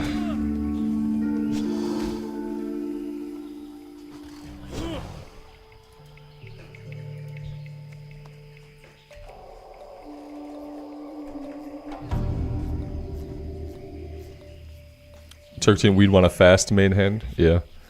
Yeah, we definitely wouldn't want like a 3.2. Yeah, but we'll see. We'll see how it goes.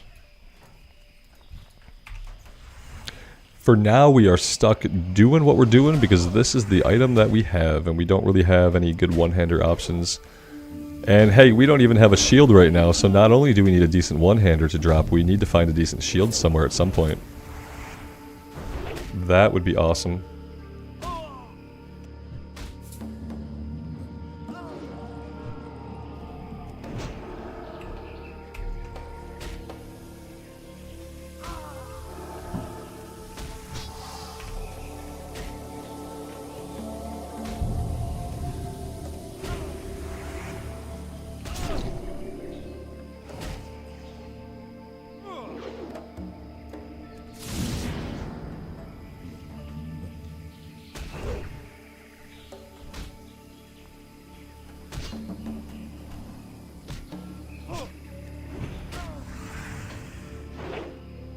Yeah, I think we're going to want the safety of the prot spec as we get higher in level. It's probably going to be more important to play things safe. Especially as we go into areas with more and more vicious enemies.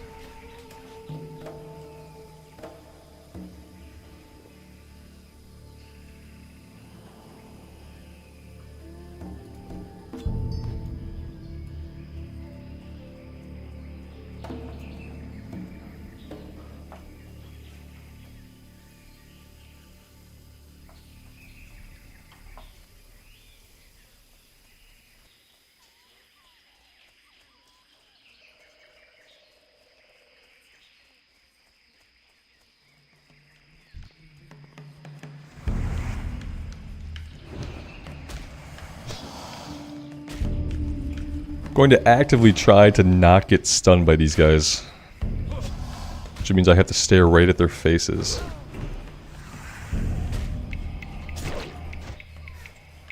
I feel like we avoided it. We have our back turned. I'm not sure how that one hit us. I also didn't... I heard it casting, but I didn't see it casting, so... Maybe I don't know what I'm looking for visually. I definitely heard the sound effect. We spun around, but not in time. We'll try it on the next one.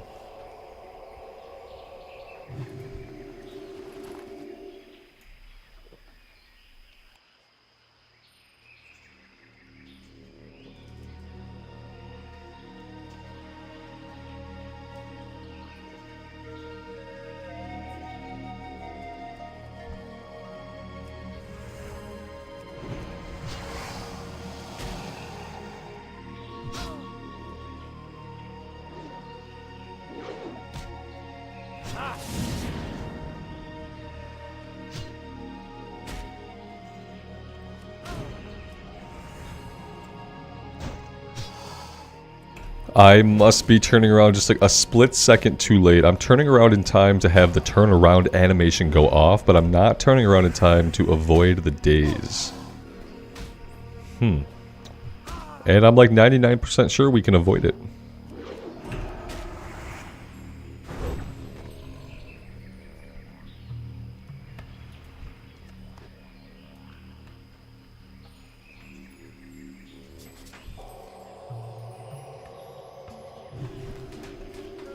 The prop Paladin retail is really fun. Now, I envy people who enjoy retail right now. I saw a video today during the maintenance about all the new stuff that's going to be coming to retail in the next like half patch, the 0.5 patch. And man, they are making lots and lots and lots of actual content and actual changes and actual things for retail. They are pouring a lot of effort into retail. It's actually incredible. It makes me really envious of the people who are like super into retail and very much enjoying it, because the game is getting so much attention from the devs, and they're cranking out changes in content at like an alarming rate.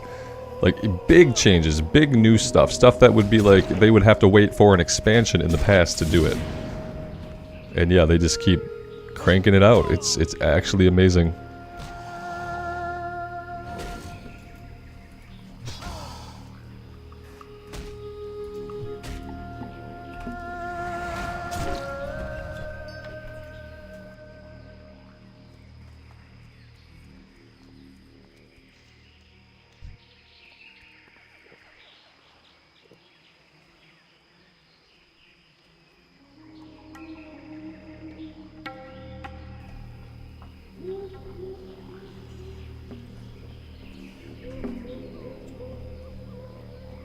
Daniel, yeah, I hated all the borrowed power stuff too. I hated the infinite AP grinds, so Legion was when I realized that I was not going to be able to keep playing the game like I wanted to.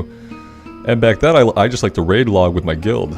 And in Legion, I realized that with the infinite AP grind, I couldn't play that way anymore without making my character suffer, and therefore making the group suffer. And so I finished up Legion and in BFA when we had the same grind again, but it was called a different kind of power, but still AP. Then that was when I knew I wasn't going to be able to keep raiding with my work schedule at the time. If I had to get on and grind AP and I had to raid, I didn't have time to do it anymore. So yeah, I had to stop. And then of course Shadowlands happened, and that was complete garbage. And yeah, Dragonflight seems really amazing. We did the campaign, so I've seen the main campaign. I tried to play 10.1, but I bounced off the story. You know, we got the family drama with the Black Dragons, and that kind of stuff is all well and good, but it's not super exciting, and it didn't really engage me a lot. Because I know who Rathian is, and we've spent a lot of time with Rathian, but I don't really care about Abyssian and Sibelian. I don't really care about them as characters. So yeah, man, I wish I could enjoy some retail. I feel like it's in such a good place. I've just tried several times. I tried twice just in the last patch in 10.1 to get back into the game. I did a couple episodes of an immersive recording series, and I didn't really dig it. I stopped for like a week. I went back again to see, and I just kept bouncing off of it. And it's stupid stuff that bothers me. It's like all the currencies really bother me. currencies that you combine into other currencies that are specific to other currencies, that kind of stuff really bothers me. I'm not a very smart person, so when you give me a bunch of little currencies and then you tell me that I can transform them into 3 of a different type of currency, you've already lost me. You lost me at 3 different currencies. My brain doesn't want to keep track of that stuff.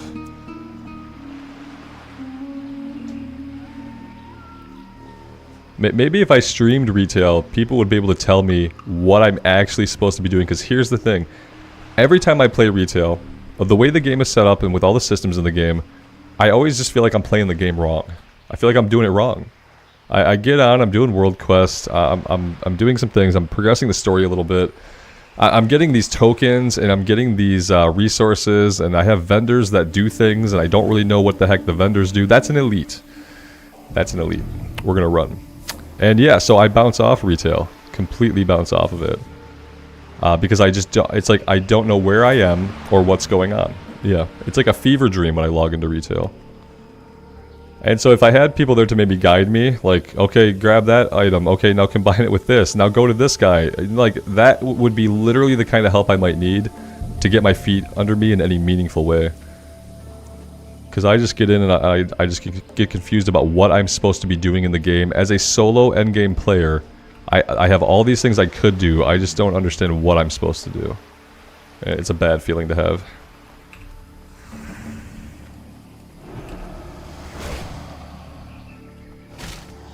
Yes, exactly, Alex. Same thing here. Because I get in and I'm like, well, wait. What the hell am I doing? And I know there's great content in the game, but the game doesn't point you at it. There's the Blue Dragon questline. I'd love to see the Blue Dragon questline. Never once have I logged into the game and been prompted to go do that. Human Heritage Armor, another thing that's supposed to be really good that I'd have to seek that out manually. The game does not prompt you to go do it. So it's like there's a new tier questline where you play as tier and you get some like lore and story. The game doesn't seem to point you to that. It's like you log into the game and there's shit all over the map and you're collecting resources that have been explained to you in giant bulk text, like paragraph after paragraph of what you're supposed to do with these resources. And then you're just cut loose. And I feel like there's a lot of great content in the game that the game does not do a good job of pointing players at. Once you finish your campaign quest, once you have no more campaign quests, I just feel like I'm staring at the world quest, I'm staring at these other objectives, and I don't feel a sense of direction. And the game has not made me care enough to be self-motivated because I literally don't know what's going on in it. Suddenly we were in like a mole people village helping mole people, and I had to care about the mole people, and I don't really give a shit about the mole people. They're fine, I guess. I would have basically wanted to help any other race that wasn't the mole people. Would have been better for me personally. So that was a really hard bounce off. That was like me just slapping into a brick wall and realizing I was supposed to care about the mole people, and I'm just thinking like I can't care about them. They're not Warcraft to me. I don't care. but the patch seemed to be predicated on me giving a crap, and I just couldn't do it. Marlena, you have a friend who's helping you out, otherwise you would be lost too. Corin, that's exactly how you feel. I feel like so many people who want to engage with retail, they feel that the game is so bloated with stuff to do. It's like they have the opposite problem now. There's so much stuff that you could do. Why do I keep running into this guy? There's so much stuff that you could do that you don't know what to do. And having lots of stuff to do is great, but knowing what to do is more important. This guy is going to hang out here forever. He's going to be a bane in our side. Now he's hitting us, which is bad. And we've got buddies up here. Okay, we gotta get out of here. Let's get out of this area. We're not gonna die. No, we got too many tricks to get away. Now, if I keep encountering him, sure, he could kill us, but not just off of one encounter. Here we go. Something more manageable. Yeah, Daniel, I can't even get to a point where I could even think about going into a Mythic. And with what I hear about the Mythic community and how players treat each other in groups, I actually have zero interest in that. When Mythic stops being about how fast you can go and starts being about clearing the run, the hard, difficult AF run, that's when I'll do Mythic. When Mythic is not a time trial, when Mythic is not how do we cut out as many pulls as possible and minimize the content as much as we can. When that's not what Mythic is, I would love Mythic. Because I love 5-man content. I'd like to have some really hard 5-man content that wasn't about going literally as quickly as you can through the run. I hate that style of gameplay so much. And so because Mythics are about the time trial, it's a whole mode of content that I should love, because I love 5-man stuff, but I can't love it. Because it's based in this framework that I absolutely hate, which is the go, go, go, go, go, go, go mentality. And some people really like that, and I think retail is a lot for those people. And I think that Mythic Plus specifically is for those people who just like to go fast, and that's how they perceive challenge. The challenge is the enemy hard to defeat. The challenge for them is how fast can I clear this run? And so that is a type of challenge that just doesn't really resonate with me. I wish it did. And so that's the other thing I think, and I don't want to pug raids. And I don't want to do mythic raiding, and to do heroic raiding I'd have to have a guild, and I don't have a guild. So I look at retail and I think, well, what can I do as a solo player? And it's like, okay, as a solo player you can do side quest, you can do campaign quest, and you can do world quest. And you can farm resources all day, and that's basically what you get to do.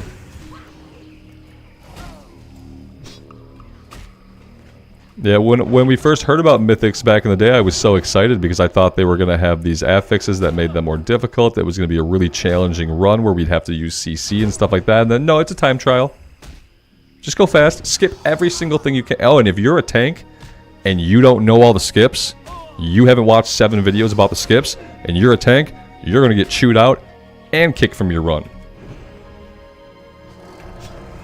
It's horrible. It's horrible. For me, it's horrible. There are people who probably just love it. That's fine.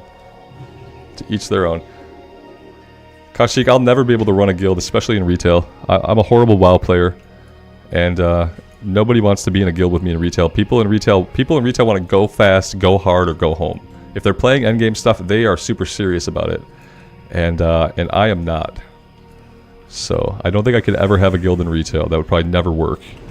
And nor would I ever want to be a part of someone else's guild in retail. So it's like, for me, that makes me a solo player in retail. And the thing is, there is solo stuff to do, like the Blue Dragon questline, like the tier questline, but the game doesn't point you to it. The game doesn't point you to it. You have to go on Wowhead and find out there's a cool questline, and then you have to find the NPC, and then you have to fly to them and take the quest. The game's not going to get you there. And that is a damn shame.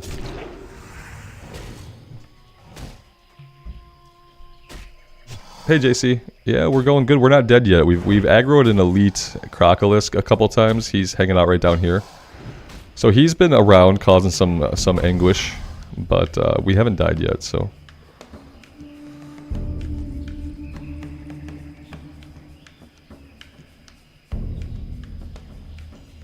Right now we're just having a little chat about retail. Mainly about how the game does not really show solo players the cool stuff they can do in it, and how it's really easy to bounce off of it because of all the complicated currencies. Because yeah, I saw a video today about all that stuff being added to retail, and man, so many cool things that they're adding to the game. So many big things that are just like big changes that a lot of it's like you think, why has this not been in the game before? But the fact that they're putting all this stuff in now is truly incredible.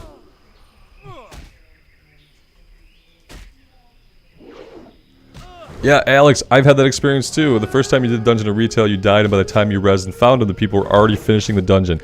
Yeah, I've definitely had like groups just kill bosses in heroic 5-mans and stuff. They don't give a crap. They're just trying to go through it. You died, not their problem. They don't need you in the group. They don't need you with your crappy gear score in their group. So yeah, if it's just like a heroic or anything, it's like they're just going to leave you behind, and they are going to do the run. You don't ever get to experience the dungeon.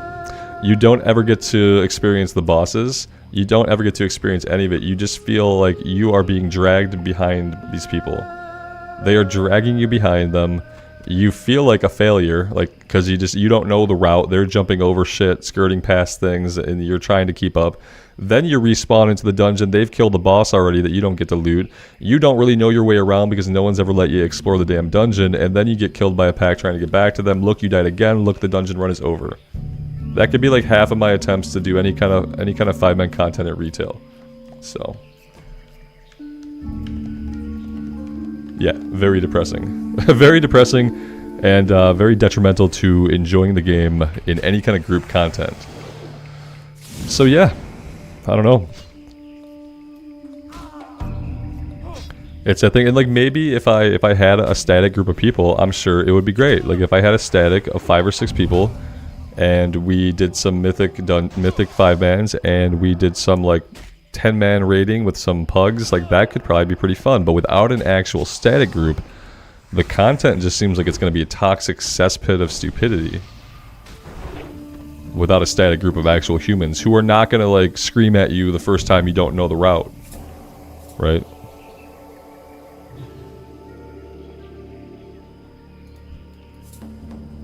Yeah, it really sucks not being able to play retail because of the way the game is structured. Yeah.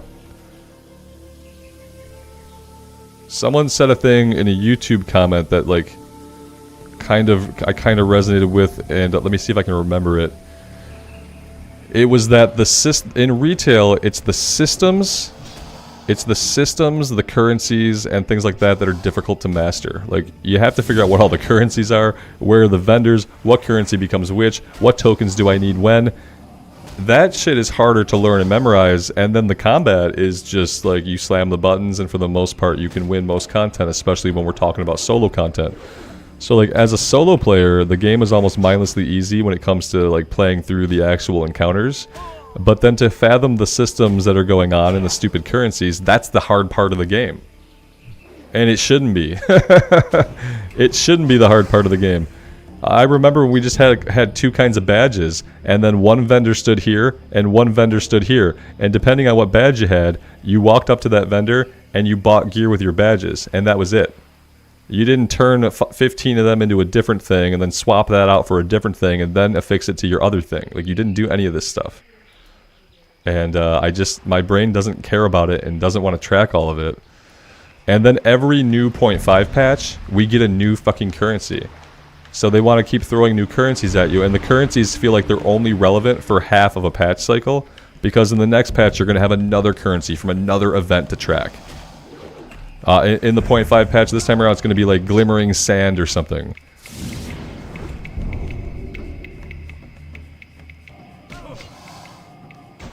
Kaushik, thanks for being here, man. Thanks for stopping by. I appreciate that. I dropped an F-bomb, so I can't talk much more about retail. I'm at my threshold, I guess, if I'm dropping curses. Yeah, I liked the Justice Valor. So I feel like that was all the currencies that I needed. I don't need all these currencies with their like unique and cute little names that I can't remember.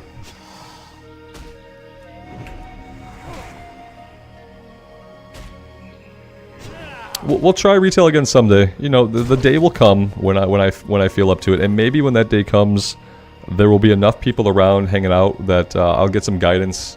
And maybe guidance in such a way that things will be made like super simple to me, because if gearing and resources and tokens and stuff, if that stuff isn't super simple, then I just don't really want to deal with it. Because then I ask, well, why is it made complicated? Is it complicated so it's hard for people to get into it and understand it? Is that why it's hard? Is it purposely hard to like grasp all the currencies because that's a barrier to entry that like new people are not going to know? People who've fallen out of the game for a patch are not going to know what's going on. And I just don't think the game does a good enough job of teaching you.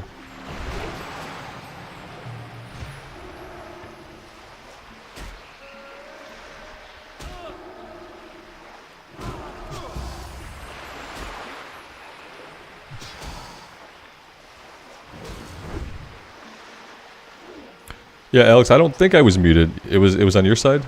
Yeah, sorry, I didn't see that, brother. No, I don't think I've been ranting so much, so I don't think I've touched my mute key recently.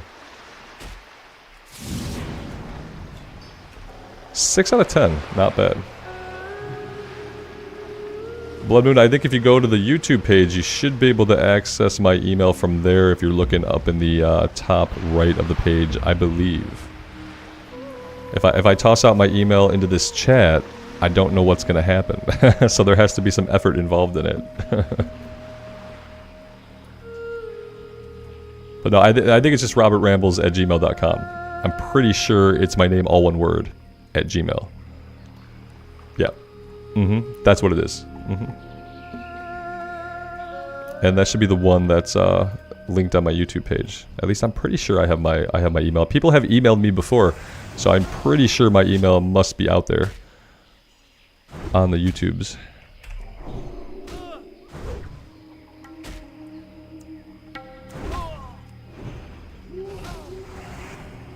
Wix, that's awesome, man. Yeah, if that's something you want, I'm happy to hear that. That's cool.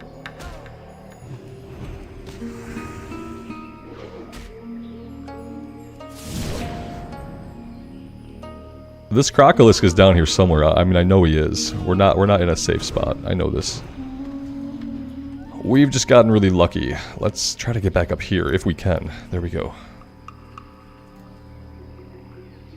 Ra, my best WoW moment was the other day where we were running away from a big pack of mobs. We almost died once, we popped a bubble, we almost died again, we popped Lay on Hands, and then we almost died again, but we dinged 32 from exploring a new area in Stranglethorn, and had we not dinged 32 right at that moment, we would have died because all of our cooldowns were done. So that became my my greatest WoW moment, and that clip will probably be getting onto the channel sometime in the next couple days, because yeah, if we hadn't discovered, like, I think it was the Gromgol area, we would have been dead in the middle of the river. We would have just died.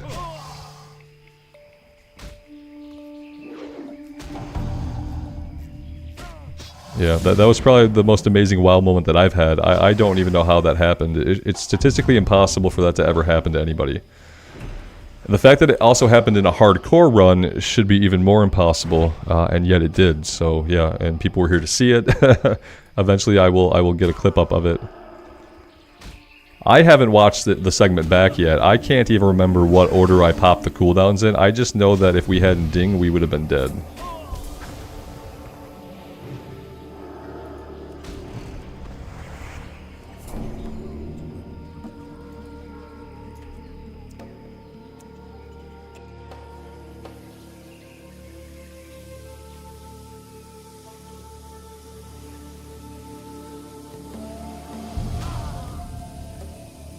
Well, this guy is super rude. He was all the way back there, and he decided to run up here. That was a little bit rude of him. I don't really want the clip to get too far out there. I like having the clip just for the community to see. And I'm not really interested about ending up in any weird, like, reels that people put together. That kind of stuff doesn't really interest me. I think the only time someone has used a piece of my content in another YouTube video was when Preach did his, like, top 5 dungeons or top 10 favorite dungeons videos, like last year or the year before. Actually, it might have been a couple years ago. He used a clip of mine from Shadowfang Keep. And the clip he used was me on the very first warrior that I played in Classic Era. It was our Night Elf warrior, Shadowfang Keep, and Preach used a clip of that video when he was talking about Shadowfang Keep.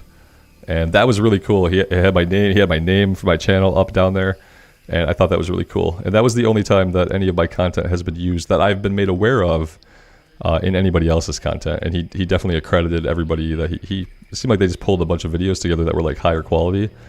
And I was publishing my stuff in like 1440 or 4K at the time. So that was really cool.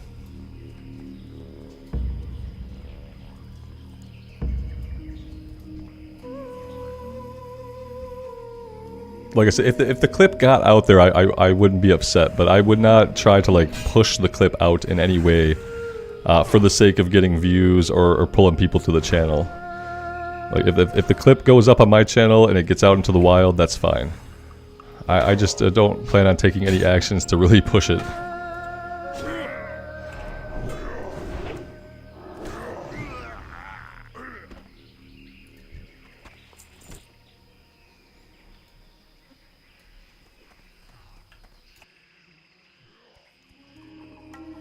I basically just want to always be able to point to it as proof that it happened, because eventually even I'm going to question, like, if it happened, you know?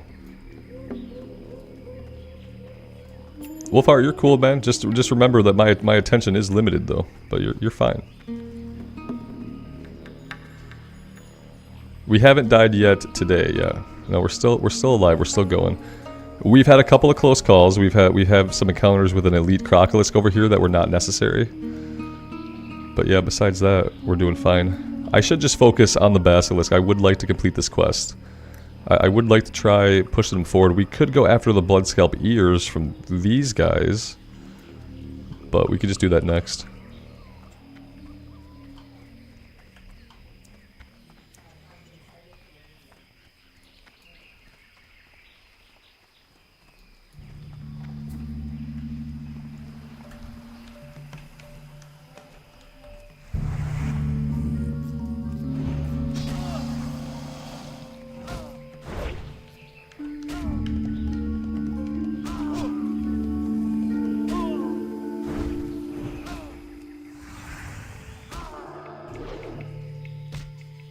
Fang the Feared, this is NA, this is Bloodsail Buccaneers server in the States. Yep. Oh yeah, I did put it in the title, I think. I did. Thanks for stopping by. I appreciate you.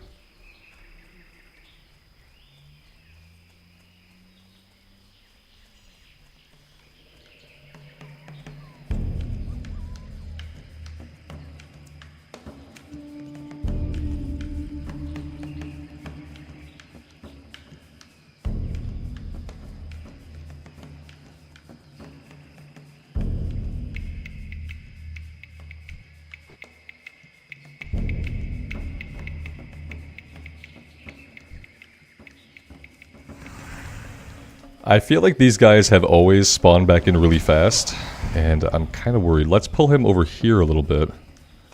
I don't think any of them spawn right here, so this might be a safer spot to fight him in. I really wish I could avoid that. Maybe it's a distance thing. Maybe you have to get a certain amount of yards away from them. What's the no rested XP? That's me saying that I don't use the rested XP. It's a little inside joke for the people who were here for the last couple of days that I put no rested XP add-on. It means I don't have the rested XP add-on. Although I can see how it could be misread.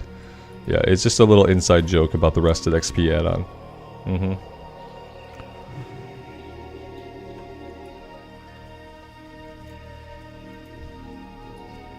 That's my statement from people who might be coming here from other communities where they're used to seeing that add-on and all the things associated with it.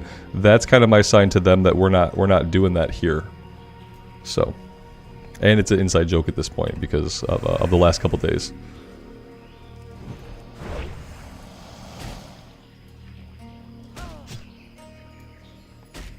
Wolfheart, Wrath and Classic are actually two different clients in the BattleNet. So in your BattleNet, you actually have to go to Classic, and then you do the drop down.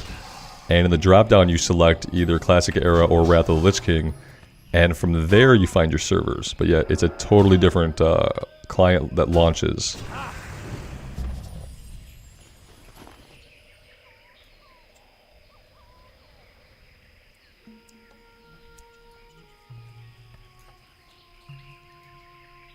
No, Daniel, the only thing you need for hardcore is to have the hardcore add-on installed when you start your character. If you're trying to get to do a run and have a character verified, you just need to have the hardcore add-on installed when you log into your character for the first time. Make sure it's running. That'll tell you all the rules for the hardcore run and stuff like that. Because there are a couple of restrictions besides death is delete. There's a couple of other restrictions to the hardcore runs. And the add-on will give you all the rules and the skinny on that. You thought the Season of Mastery was over? That's because the Season of Mastery is over. It ended this last November. The servers might still be there if you're looking in like the Season of Mastery tab, but I thought they were all shut down. But yeah, Season of Mastery ended. After an entire year of non-activity, the Season of Mastery unceremoniously ended. Without any fanfare, without even like a blue post about the future, so for a while we didn't know if there was going to be any more seasonal content to WoW. And then, you know, recently we found out there will be new seasonal content, but we don't know when that's happening. Just like we don't know when the official hardcore is happening, except that it's happening in the future. Yep, Season of Mastery went on for way too long and then died. Just an ignoble death that nobody knew about. Well, we can't, JC, we have to not call it the new season of Mastery. we don't give them any ideas. We have to push the thought of it's a new season of Classic Era, and our hope is that it won't be anything like Season of Mastery. But yes, I'm worried that the new season is going to be anything worth playing. I am worried about it.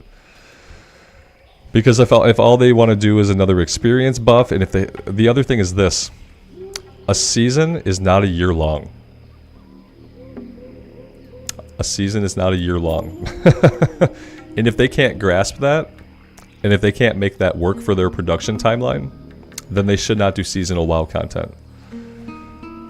A season, it should last 3 months, but listen, we don't want it to be that fast for Classic Era, so I think 6 months would be an okay time for seasons, and I want there to be a season every 6 months, so when one season ends, I need there to be another season. If you want me to keep playing that content, I can't have a year gap like we've had. Like, we're going to have a year between when Season of Mastery ended and any other season start. That's not how seasonal content works, and they can't expect to succeed if that's how they're going to run it. So I'm hoping that along with the news of the new season and when it will start, they will have a roadmap in place for the cadence of their seasons. They will have information in place as to what we can expect out of future seasons. And if they don't have all this shit on the table, if they just say new season with cool stuff coming in November, then it's probably going to be crap. If they don't have a roadmap, they don't have it planned out, they're not able to talk about the far-flung future of years ahead, then it's probably going to be crap. But we'll have to wait and see. The biggest tell will be, will there be any changes in this new season besides an experience buff? Because I am not going to play another season with an experience buff like that and have that be the only purpose of it. There would have to be other changes or other affixes to the season to make it more interesting to me. Because it's like, I just don't care about a fresh start if it's just going to be a fresh start with a bonus to my experience gains. I have no interest in that. We get all the fresh starts we need right here in Hardcore, so fingers crossed, but it's Blizzard, so I'm just not super hopeful. I wish I could look at all the cool stuff they're doing for retail and just have the belief that they're going to do equally cool stuff for Classic Era. I wish I could believe that, because if I could believe that, I'd be ecstatic. But retail makes money. Retail makes lots and lots of money for them. And a Classic Era is something that you get access to with your sub. And Classic Era doesn't have an in-game shop, and Classic Era doesn't have a WoW token. So I find it really hard to believe that Activision Blizzard is going to devote any kind of resources to seasonal content in Classic Era. Enough to give us, like, cool stuff, right? Joyous Journeys. Ugh. God.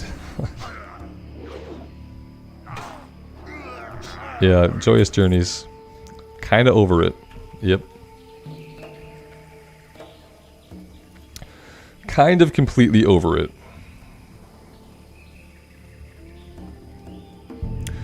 I've talked about the WoW token a little bit.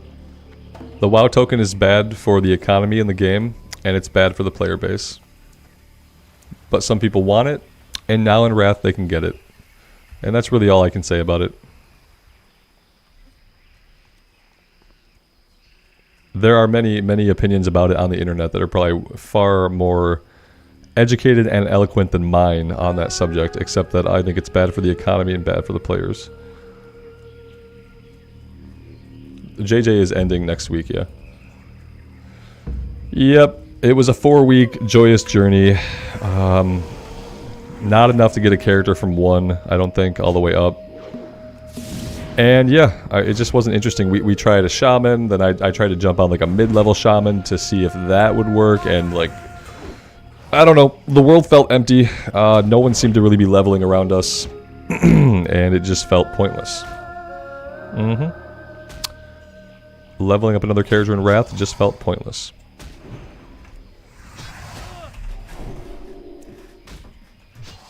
And that's kind of where we're at with that.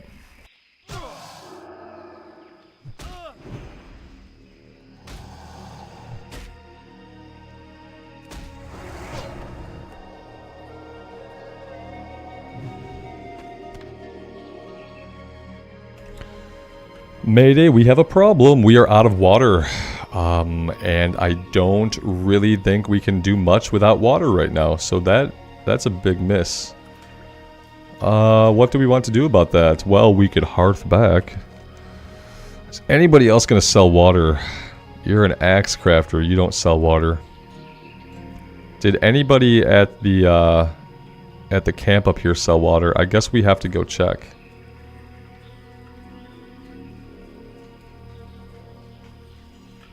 Wolfheart, yeah, the Joyous Journey buff has been going on in Wrath for the past 3 weeks. They've had it going, I think.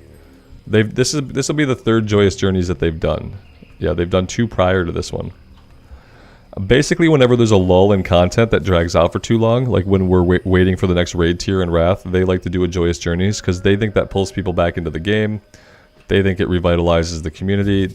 They think that it's going to add to their monthly active users. Whether or not it does those things, I really don't know. I bounced off of it. After the 3rd Joyous Journey, yeah, I was pretty much done.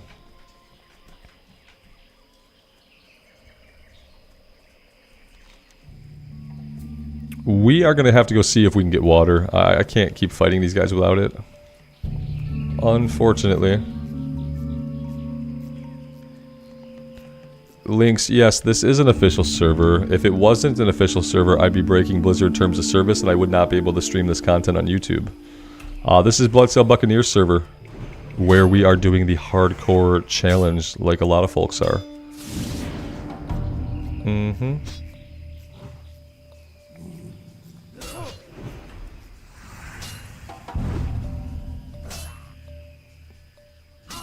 Links, you can install Classic Era from the Battle.net browser. So go to worldofwarcraft.com, install Battle.net, go to your drop-down, select Classic, select Install. You have to have an active sub to play Classic, which will cost you the equivalent of $14.99 USD, translated into your own currency wherever you are at in the world. But yeah, that's how you do it. At the camp, the rebel camp, I'm assuming, or the hunter camp. I'm probably going to check both anyway, so. You ask if I saw what happened to Guzu's max level warlock? No. See, the thing is, and I've said this in a lot of different ways, but like, I don't care about those people, really. The people who are like the WoW streamers, especially like the WoW hardcore streamers, like I don't know those people, I don't care about them, I don't watch them, I don't follow them. The first time I was on Cargos' channel ever was yesterday to prove whether or not someone said he had deleted all of his content and taken it all down. And that was the first time I went to his channel or really knew who he was or what he did. So no, I don't follow those guys. I don't have time to watch things like that or to engage with those people. So yeah, I have no idea. Open for business. So yeah, no, let's go over to the rebel camp.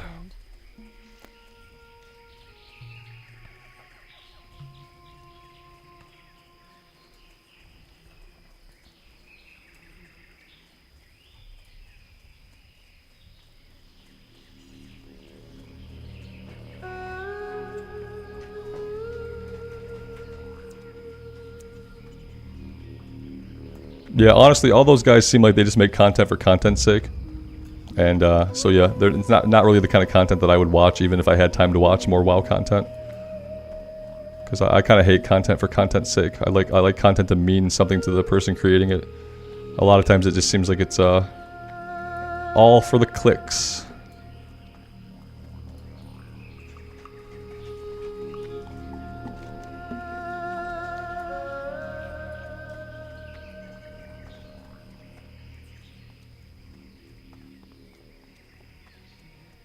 Links, you got to be in the right client of the game. So there's 3 different ways to launch the game. You're either going to be selecting retail and launching the retail client, or you're going to be clicking on your drop down and selecting Wrath of the Lich King and launching that client, or you're going to select Classic Era and you're going to launch that client.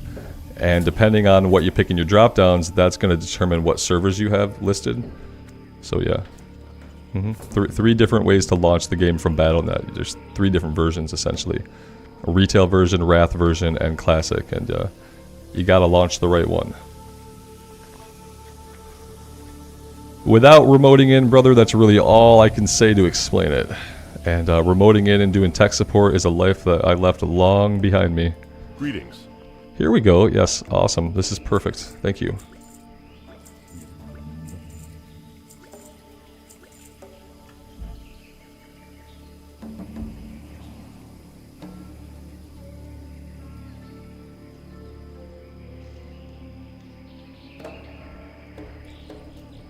Light bless you.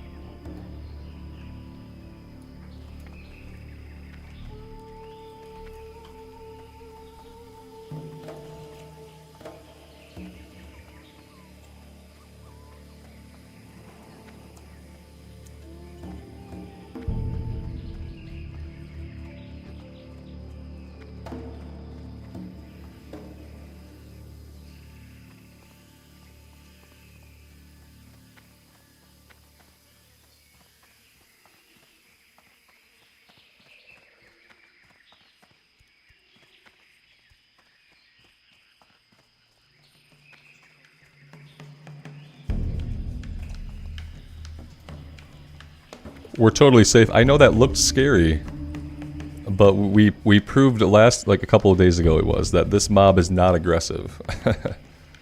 The Third Mask, thank you for being here. I appreciate that. Thanks for coming and checking out the streams. It's awesome.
Aurelian, thank you for being here. I appreciate that. Thanks for stopping by the stream.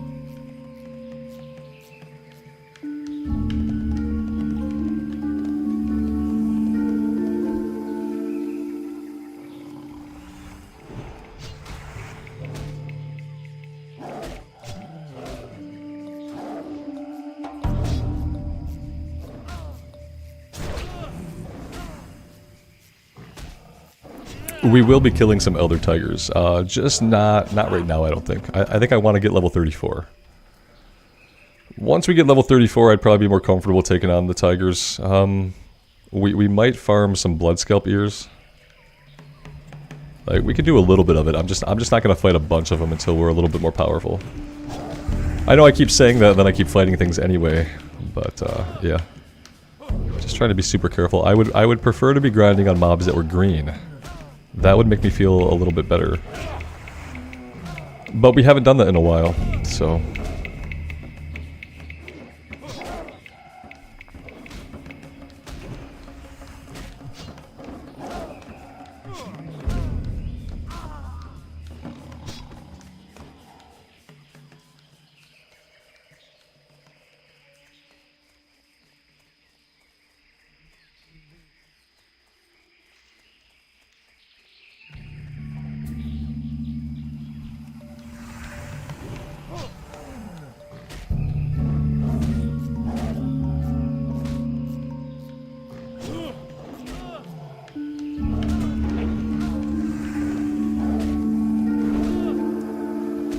Eventually, if nothing else, we'll get like a level 40 green, and it'll be better than what we have. Like, eventually we will get an upgrade.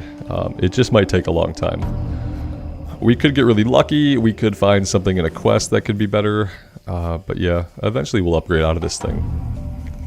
If we can upgrade that into a one-hander and a shield, that would be cool, but basically I'll take anything I can get.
Look at that. Okay, so you could turn your back on it, you can run away from it, and if you get like 5 yards away, you can stop yourself from getting stunned by these guys.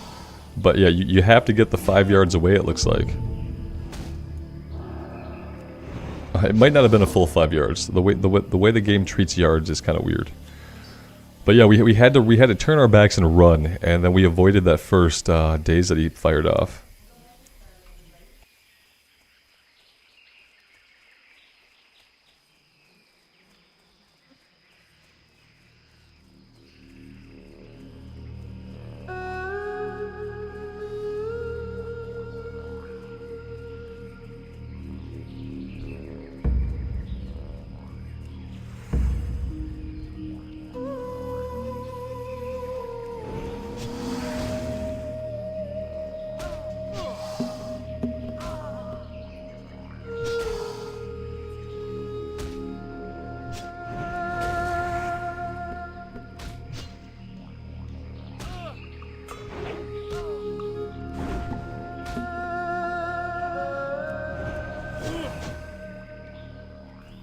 Didn't get it that time.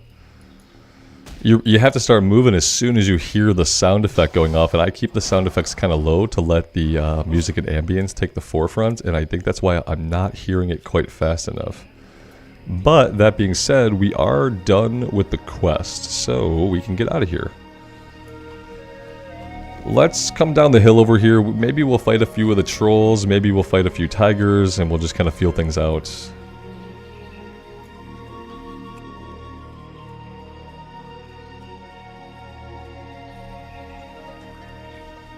Dragonsbane, welcome back, man. That's good that you were able to get off work early. That's awesome. Hope your day's going well.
Jay, how is Diablo going for me? Well, I started a new character last night. I started the Barbarian. Because, you know, I wasn't really getting into the game on the Druid, and I was bouncing off of a lot of aspects of it, even though people insist that it's a super fun and engaging combat system and that everything is glorious about it. I feel like they're having that experience, but I don't think I am having that experience. So I jumped on the Barbarian for like an hour, and it was okay. I can see that it's probably a more enjoyable class than the Druid. What I am starting to think about is that maybe I'm not an ARPG guy. Maybe I don't think ARPGs are a lot of fun. Because when I'm pressing those buttons, I'm just kind of bored. I'm just kind of bored when I play the game. I'm not super into the lore, even though I've tried to like watch some videos and learn about it. The story didn't really capture me the way I thought that it would, even though like obviously the cinematics and the art are absolutely amazing. The voice acting is top notch, but it's like, it's not grabbing me. And I don't think it's anything about the quality. It's an amazing ARPG, I think. What I've realized is that I am probably not an ARPG player when it comes down to it. I am more of an open world RPG and MMO type of guy. Yeah, it's not everyone's cup of tea, and I don't think that it's mine. And I'm at a point now where I feel like there would anything else I do with my time would probably be more valuable to me. And anything else I stream on like the PM streams would probably be more interesting to you guys. Because I know a lot of you don't dig the dark vibes of Diablo, and I totally understand that. I'm not sure that I do either. And so yeah, I don't know. I might not keep playing it because I typically, if I'm not really digging something, I don't continue playing it. And I've given Diablo what I feel like is a fair chance. I feel like I gave it a fair chance, you know. I dropped a bunch of money on it. We've been playing it pretty consistently since it came out. I just am not getting into it. It's just a constant farm and loot, loot, loot, Mark C says. Yes, that's what it feels like. It feels like I'm just pushing these buttons. I'm going through these areas that they have the same color palette. I'm never going to remember these little dungeons for anything distinct or unique about them. The side stories in the side quest might as well have been non-existent. They would have been more enjoyable that way. The main story quest seemed okay, but I didn't really resonate with any of it. And just ultimately on 2 different classes, running around and pushing the buttons just seems like, it just seems easy and boring. You push the buttons, stuff dies. If you're about to die, you heal. If you're out of healing pots, you grab some healing pots off the ground. Ooh, level 36. It's all kind of boring to me, honestly. But people like it, and that's good. I'm glad that there are people who play that game and they think this is the best thing I've played, because those are probably like people who just love ARPGs, they love that style of combat, and they really get into it. I just have to realize that I don't think I'm one of those people. It's easier than PoE. Yeah, so I think a lot of people who like maybe they play PoE but they don't feel like they do it well, or they wanted like kind of a fresh start in an ARPG, I think those people would feel really good in Diablo 4. Because, you know, you get the fresh start that you're never going to get in Path of Exile that's been a game stacked on top of itself for, what, like 8 to 10 years? And it's a little bit of a different pacing. Things are a little bit easier for people to understand when it comes to the builds and the talents. So yeah, I feel like for ARPG people, it's probably amazing. Like, they're probably going to play that game for like 5-6 years to come. They've got two expansions confirmed and 1 in the works. So yeah, it seems like a great game for people that get into it, and I really wanted to get into it, but I do have to admit when it's not going to happen. Yeah, too much loot, too many monsters to kill, it all loses meaning with that speed. The third mask, that's kind of how I feel. The journey, there's no journey. Everything loses meaning to me in it, and I can't pinpoint why, but it might be the speed, it might be the pacing. Yeah, just looking at the gear to see if it has a green number. Oh, does it have a green number? Click. Green number, click. Red number, sell. Green number, click. Like, that's super boring. Like, obviously the game doesn't stay like that, I don't feel. At a higher level, you probably have to pay more attention to the actual stats and stuff for your build. But since the game doesn't start you there, it just makes it entirely difficult to care about. I don't think I want to be down here in this southern part. I'd like to get out of this area. He says as he goes deeper into the area. I want to get up here back to the tigers, actually. That would be ideal. Yeah, so I don't know. And I feel like if I'm going to do an evening stream a few times a week, I'd probably be better off playing something else. Even if I'm not going to play WoW, I feel like I could play basically anything else on my list of like games I'd like to play. And I think it'd be more enjoyable for people because I'd probably be having a better time. Like, I've contemplated starting up an Elden Ring because I know there's like Elden Ring DLC is confirmed, and while we don't have a date yet, eventually there will be new Elden Ring, and I'd like to get a character up for that. And yeah, I don't know. There's just a couple other games that if I'm gonna take time in the evening to stream something, I'd probably just stream something else.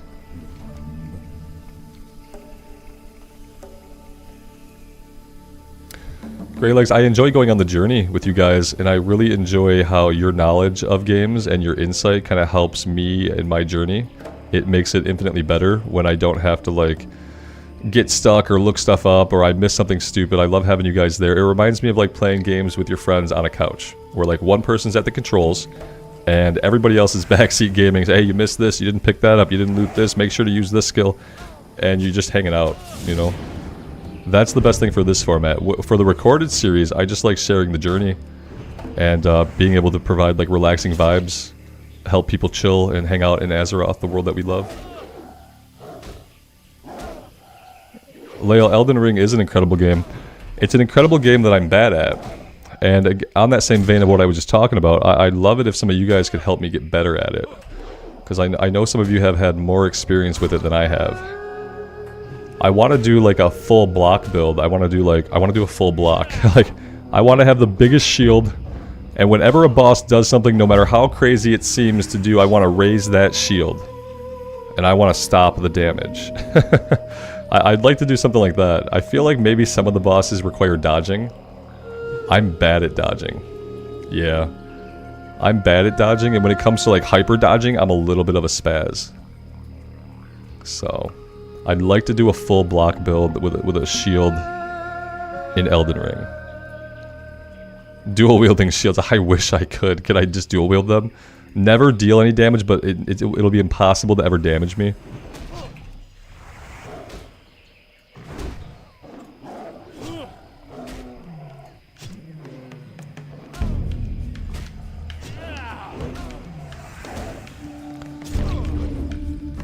So yeah, so I don't know right now. Right now, I am considering, you know, different things for my evening streaming time. But I think Diablo. I think I might have to give up on Diablo soon. I might play it a little bit more. I might play it some more if I have like personal downtime, which I don't have a lot of that to play video games in. But if I do ever get some personal off time, just where I'm not wanting to stream or record, maybe I would play it more on my own. I just don't feel like it's good content for me because I'm not super enjoying it, and it doesn't feel like anybody else is super enjoying it when they watch me play, so it just becomes a non-enjoyable experience for me. Because I'm just not loving the game.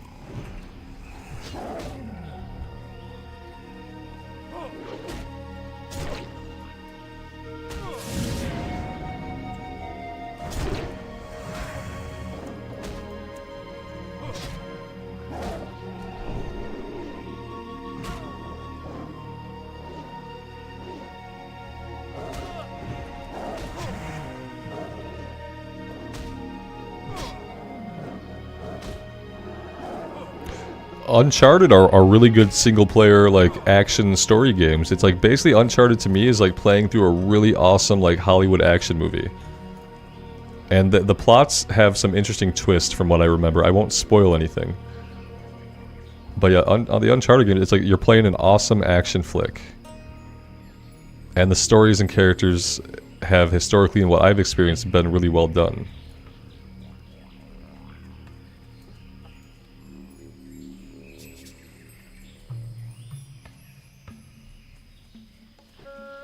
Operation High Jump. It's going well, man. Thank you for stopping by the stream.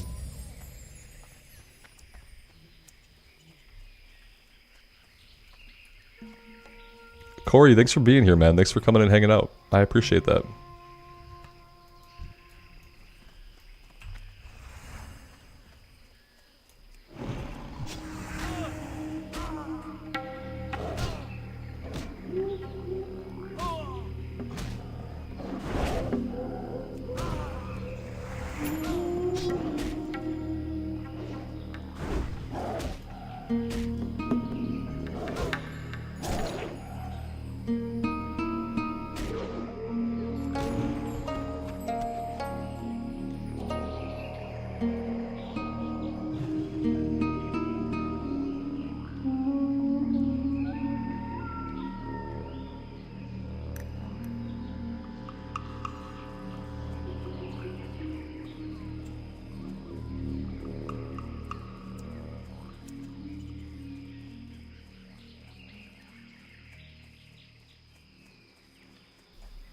Jay, I never played Asheron's Call. I missed out. I think I missed out on a lot of MMOs that were like a little bit under the radar for me back during that time period, and all through the early 2000s probably. Like Dark Age of Camelot. There's a couple games that people always talk about when they talk about older MMOs that I never got to play. The only really old MMO that I played was Final Fantasy XI. That was the oldest MMO that I played. Was Final Fantasy XI on my PlayStation 2. If you can believe that. Corey, you ask if I'm seeing an uptick in sub count and views since I started streaming consistently. No. I wish I could just say yes, you know, be like, yes, it's been a huge boon to the channel. Things have been about the same. Things have been about the same. The difference is that for this content especially, for the hardcore run, I am enjoying it a lot more as a stream. It's so much more enjoyable as a stream, and it's kept the character alive, and it's a lot of fun. So for me, like, yeah, it's not a boost to the channel right now. Everything is kind of even, because the weird thing about the YouTube algorithm and me is like my channel has been historically pre-recorded content. Now that I've been streaming so much, the YouTube algorithm doesn't really know what to do with me. This is where I'm supposed to encourage you guys to sub and ring the bell and stuff to help the YouTube algorithm figure its shit out. Because yeah, YouTube doesn't like when... YouTube always says they give you tips like, you should try something new, change what you do, try a new format. And then you do that and it's like the algorithm just punishes your channel. And you're like, God, you're giving me these awful tips. You want me to do something new, and every time I do something new, it like the algorithm tears me up for it. Sorry, that was a long answer to a simple question. I apologize.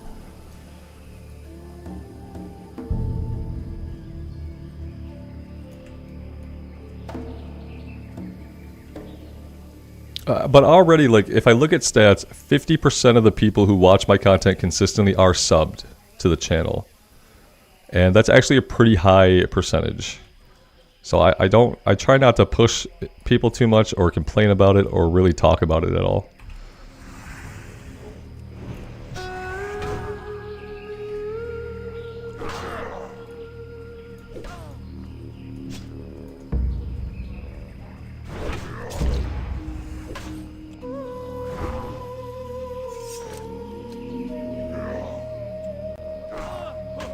Wolfheart, for me, it's always going to be about doing what I love. Yeah, it's always only going to be about doing what I love. So like when I realized how much I love streaming, it was an easy choice to move this series completely to the stream. It wasn't hard for me to decide, you know, to move this series completely to a stream once I saw how much I loved it. And ultimately, that's what it will always be about. And then I hope the other stuff falls into place. You know, I hope if I'm doing what I love and we're having a good time, that I just kind of trust everything else to kind of fall into place over time, you know? With time and effort, it'll fall into place. Corey, the algorithm's got it on your homepage? That's awesome. The weird thing with streams is like when I schedule a stream, I don't think that scheduled stream really shows people that it's scheduled unless they go to my channel page. Whereas if you do like a premiere for a pre-recorded video and you set a pre-recorded video to be a premiere, I feel like YouTube pushes that really hard. And for just setting up a scheduled stream, I feel like YouTube doesn't do anything. So the people who like know about the stream are the people who are on my channel page, or when I say, hey, I'll be streaming at this time. But when I schedule that stream, I just don't feel like YouTube cares. It was Wolfheart. Hey, that's awesome, because like I haven't seen it on my own. I have another account where I do my sound test. I'll listen on my TV and make sure the audio levels sound right. And it doesn't show me my channel, even though I let it play often to do sound tests and stuff. So I was kind of concerned that like with the change in format that the algorithm has just like dropped me entirely. But that's good. It's good that some of you guys are seeing it. But yeah, the numbers have been pretty much consistent with what they were before, which for me is good. Because sometimes you do a big change like what I did and you would see stuff go way down, I think. So I'm actually really lucky that I was able to pivot for this series and have it not negatively affect me.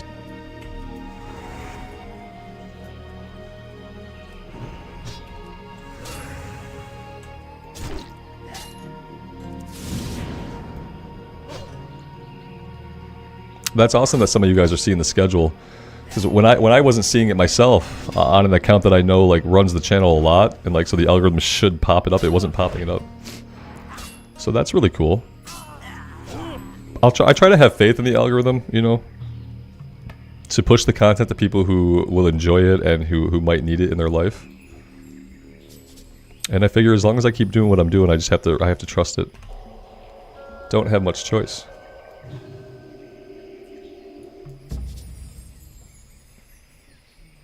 Well, that's awesome, Wolfheart. I'm glad that you came back and that you took a break.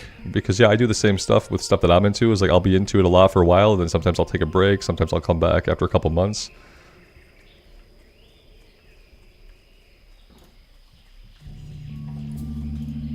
So the YouTube algorithm is working a little bit for me. That's really nice to hear. I appreciate when it does that. Especially when people find their way here that seem to enjoy it. That makes me really happy.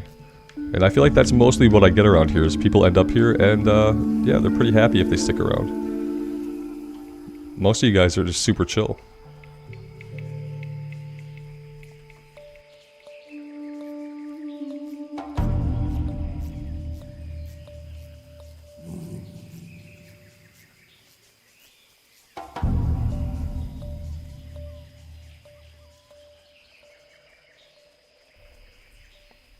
And Greylegs, you found me through ESO. That's awesome. Martin, this weapon is a blue axe. We found it in the wetlands. What feels like a long time ago, but was really only at level 30. We're about to age out of it. It's a really cool weapon, but yeah, we're gonna age out of it soon. We were lucky that it dropped, but it's time to replace it soon.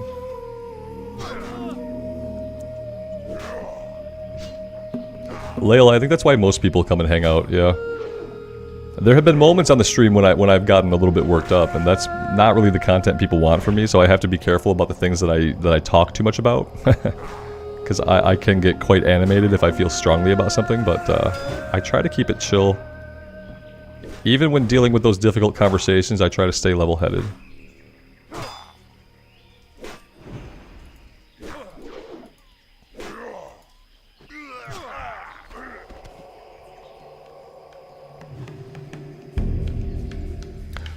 Jay, Ren Rambles and Athos. Yeah, you've been here since the beginning of Classic. That's awesome, man. Thanks for being around.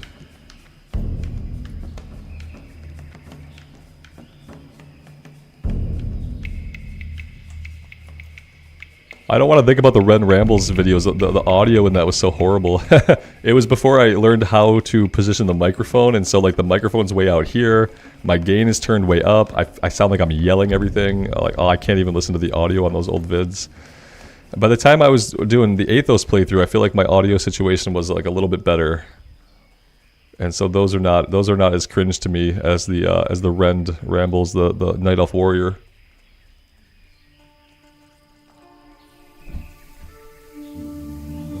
Yeah, I definitely learned everything as I went. That's kind of the only way that I do learn things. I learn things by trying to do them, failing horribly at them, and then improving.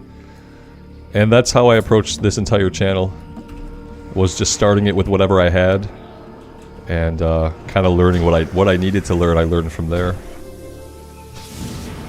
I need to learn to not fight level 36 raptors. That lesson has not quite sunk in yet, apparently.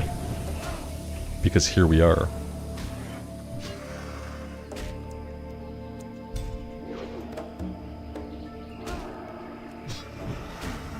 I am going to grab a heal here.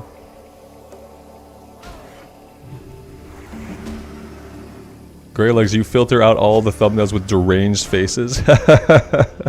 Do you like, you mean you like mentally filter them out, like you don't even pay attention to them? I can see that. Yeah, I never plan on having my face on a thumbnail. I feel like that would be like a special kind of cringe that I don't really want to endure. I have my face here, and I have to tolerate having my face here. So I don't want my face on a thumbnail. Like, if you're gonna get subjected to my face, you're gonna have to actually come into the video, or come into the stream. Otherwise, I'm not gonna do that to somebody.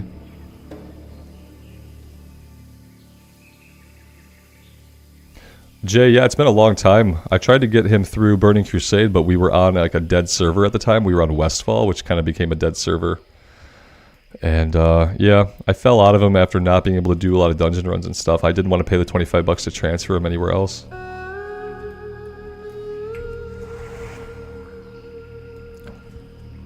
He is one of the many lost ones, fallen by the wayside.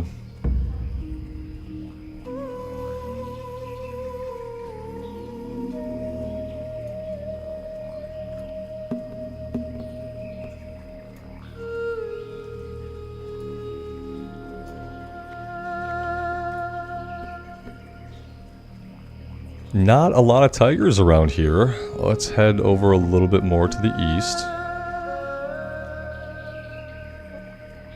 Zadi, it's because of a lot of effort. I have to try really hard with my posture. It's not natural. It's me trying really hard to have good posture, because the alternative is back pain.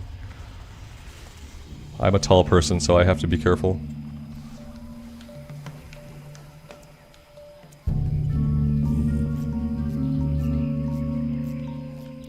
Zodi, that's what my body wants to do. Like, that's naturally what my body wants to do, like curl up over myself in some weird manner. I just, you know, years and years of just not doing that, not letting my body do that.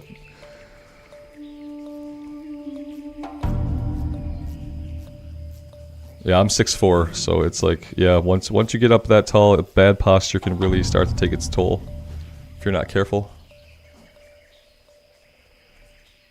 A Juneteenth celebratory stream. You're assuming that I know what things are, and your assumption that I would know what a thing is that everyone else would know is incorrect. Even things like that I maybe should know what it is, I don't. Because I live a sheltered existence. The taller you are, the more your body wants to curl up.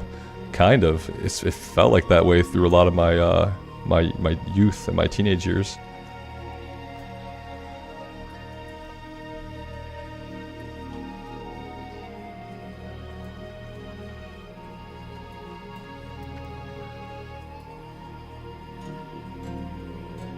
I'm motivating you. You sat up straight. Don't be affected by me, man. Don't let me change your ways. You do what's comfortable for you. The gravity's awful. Yeah. I blame gravity for most of the world's problems.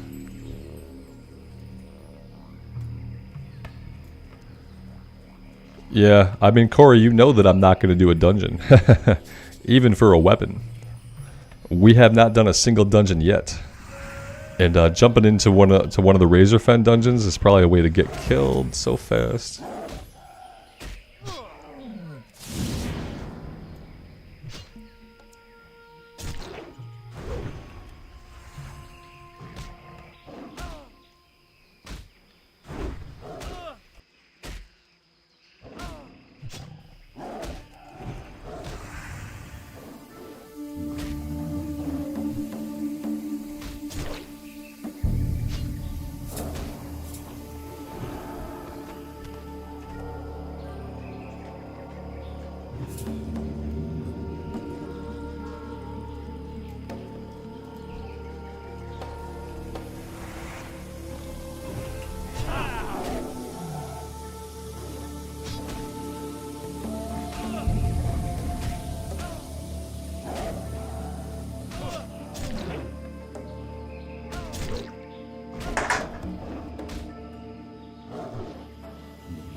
When you hear a noise in the room behind you that no other living thing is inside of. That just happened.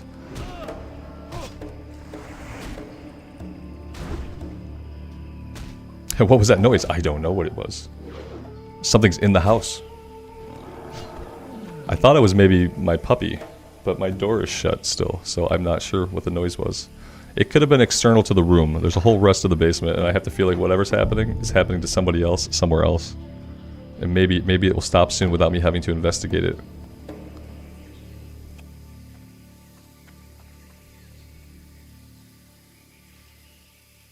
It might be my puppy trying to get in through the closed door. That might be what it is. He's like maybe scratching at it like a cat would do. You know how cats will scratch at like carpet when they're trying to get into a room? I feel like he might be doing something similar to that.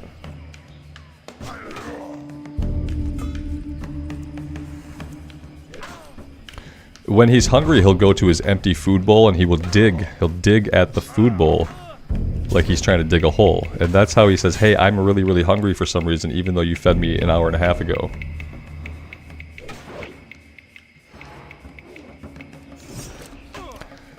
If I let him in right now, there's like an 80% chance that he's spastic and really wants me to take him outside and play or something. And there's really like no chance that he wants to sit in this room with me. That's kind of the thing.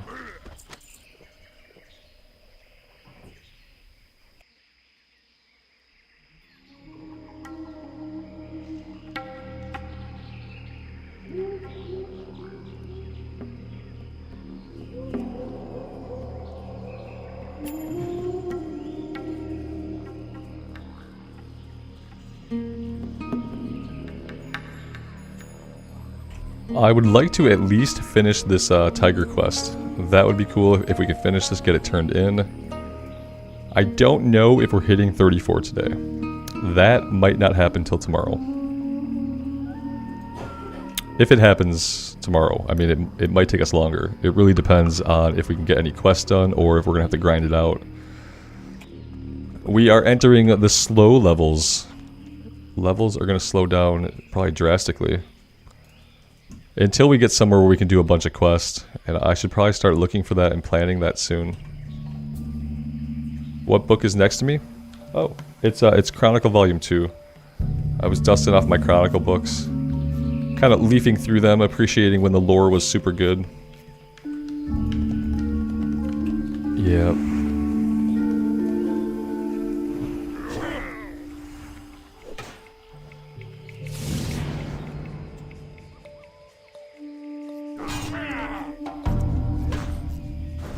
JC, have a good one. Thanks for being here.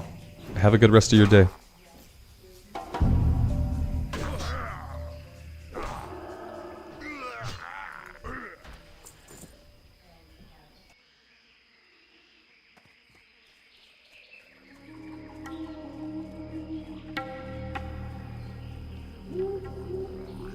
Rich V, hey man, thank you for that. Thanks for stopping by. Yep, we are level 33. We've had a couple of close encounters, a couple of really close encounters. Most recently with an elite Crocolisk over here in Stranglethorn, so...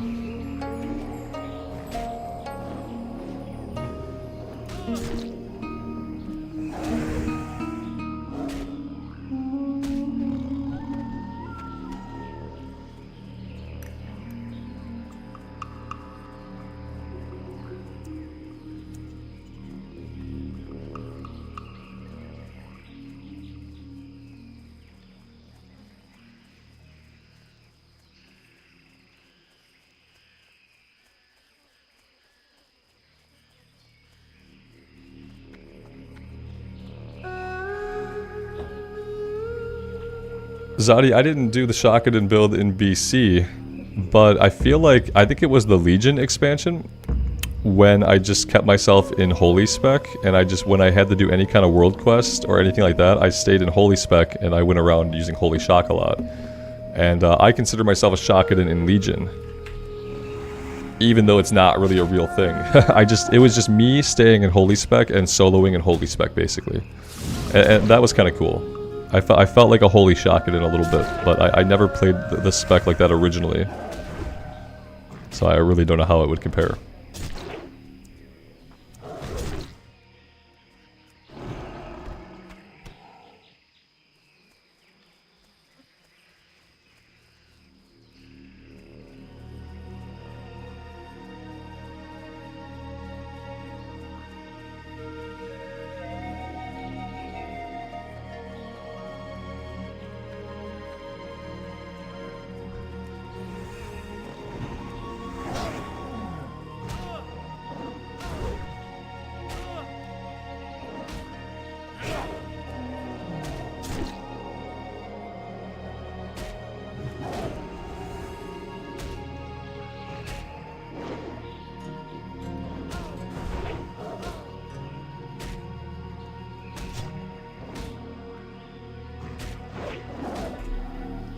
Dorsey, good afternoon, man.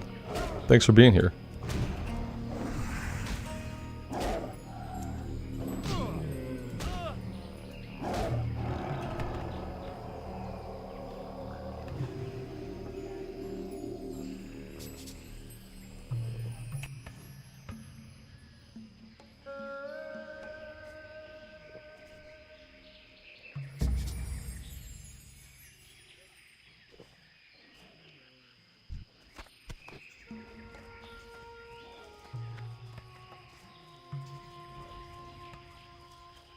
Alright, we are all done with tigers. Let's go turn this one in. And then we'll kind of contemplate what we would ever do next. Bloodscalp Ears seems pretty likely. If we just want to farm trolls for a while, we can keep killing some tigers too to see if they'll drop anything for us, because they're kind of in the same area.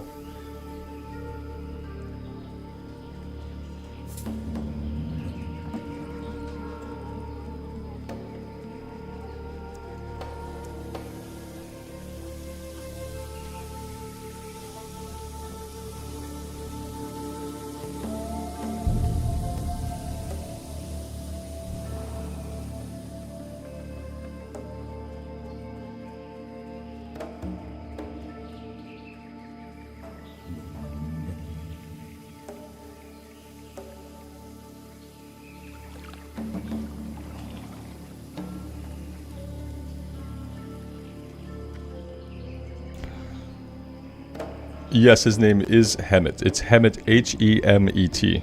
Hello. Yep.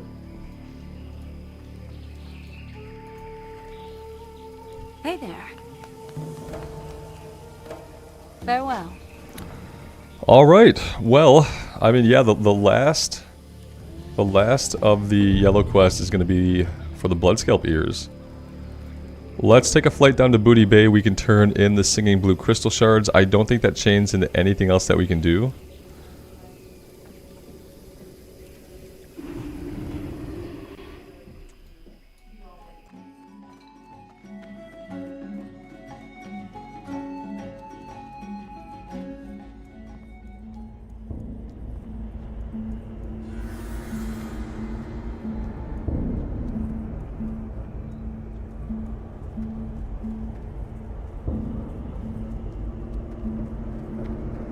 What can I do for you? Be careful.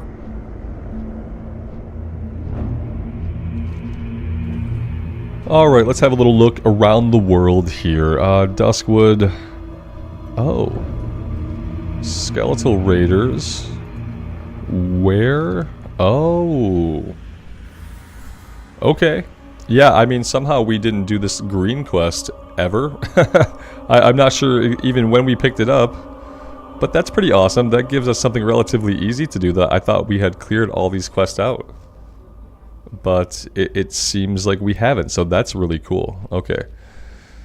That might be where we end up getting level 34 off of this quest and the kill experience. And I'm not sure if that doesn't chain into another quest after that, now that I think about it. Okay, well I'm glad I realized that was there and that we still had that one. That's probably going to help us out a lot. It was too high when we left Duskwood, and yeah, maybe I just didn't grab it at that time. Maybe it sat in the log. I picked it up yesterday when I dinged at the end. It makes sense if I picked it up at the end of the stream. It makes sense that I would never have thought about it again. That makes perfect sense. Okay, so yeah, we'll do that. We have to go to Stormwind eventually to get some of these breadcrumbs turned in.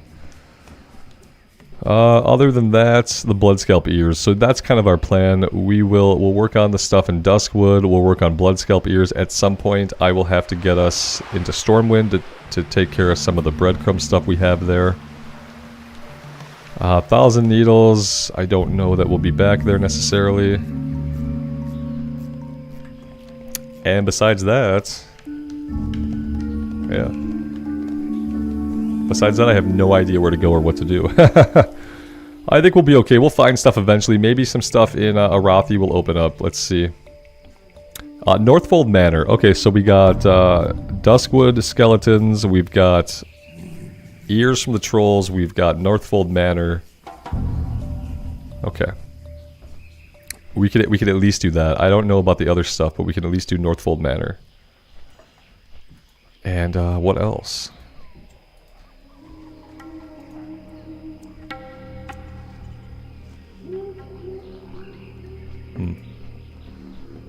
Not really a lot.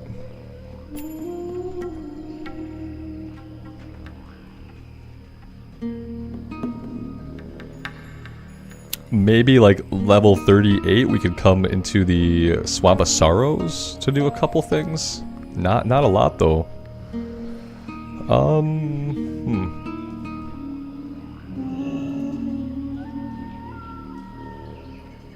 And then the Badlands, we can't do anything there yet.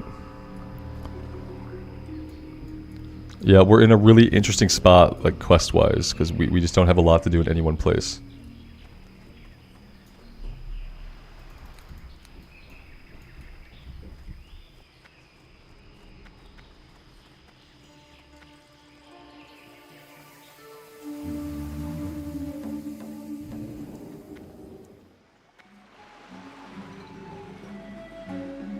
Yo!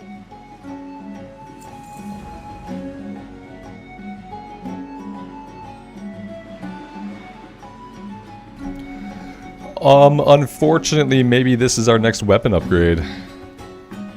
89 to 134, 30 DPS, spirit that we don't need. Oh good, it's a shovel. Oh yeah, it's a silver spade. Oh yeah, we're probably not equipping that. Hurry back! So there's that. Dorsey, what's with Kalimdor? What's with Kalimdor? I'm not sure.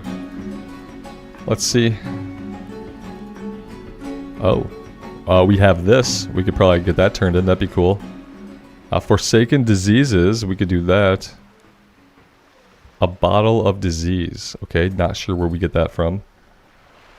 Go to the Howling Vale, study the Tome of Malthondrus, then return. Vile Satyr, Dryads in Danger. Find it. We could maybe do some of this stuff. Maybe? Yeah. I don't know. Is it worth it to come back here to do a couple of things? It probably is. It probably has to be, right? It probably has to be worth it. Okay, so the plan will be I want to take care of the stuff in Duskwood. And maybe then we head out to Ashenvale, or we do the Ashenvale stuff first. And we just see what it's about. Maybe that's the play. Maybe we take care of the Ashenvale stuff, do whatever we can out there, get that all tucked away. And then we go back to Duskwood. And then we come back to Stranglethorn. We hope to be at least level 34 by then, maybe level 35. I feel like that's a decent plan.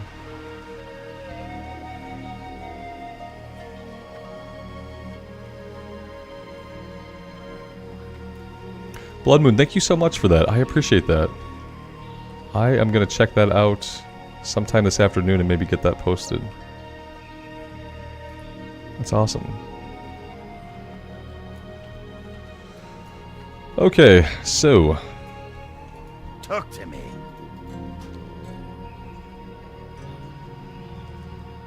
What's your back?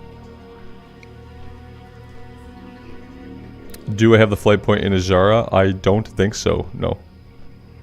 Nope, we are going to have to take a series of boats. But guys, listen, I think I'm going to end the stream here for the afternoon. I may come back on this evening, and if I do, it would be to play more hardcore. So yeah, I think I'm putting the Diablo run on hold for now, like an indefinite hiatus. And so if I do come back on later this evening, it will be to come right back here and continue our journey in Ashenvale. That is the plan, guys. I really appreciate y'all coming here and hanging out this afternoon. Thank you guys so much. It's been a really awesome time. I've been really enjoying the streams. And it's brought a new level of fun to this character. So thank you guys for being here for it. And until next time, take care of yourselves out there and take care of each other. And we'll see you back here again very soon. Bye for now.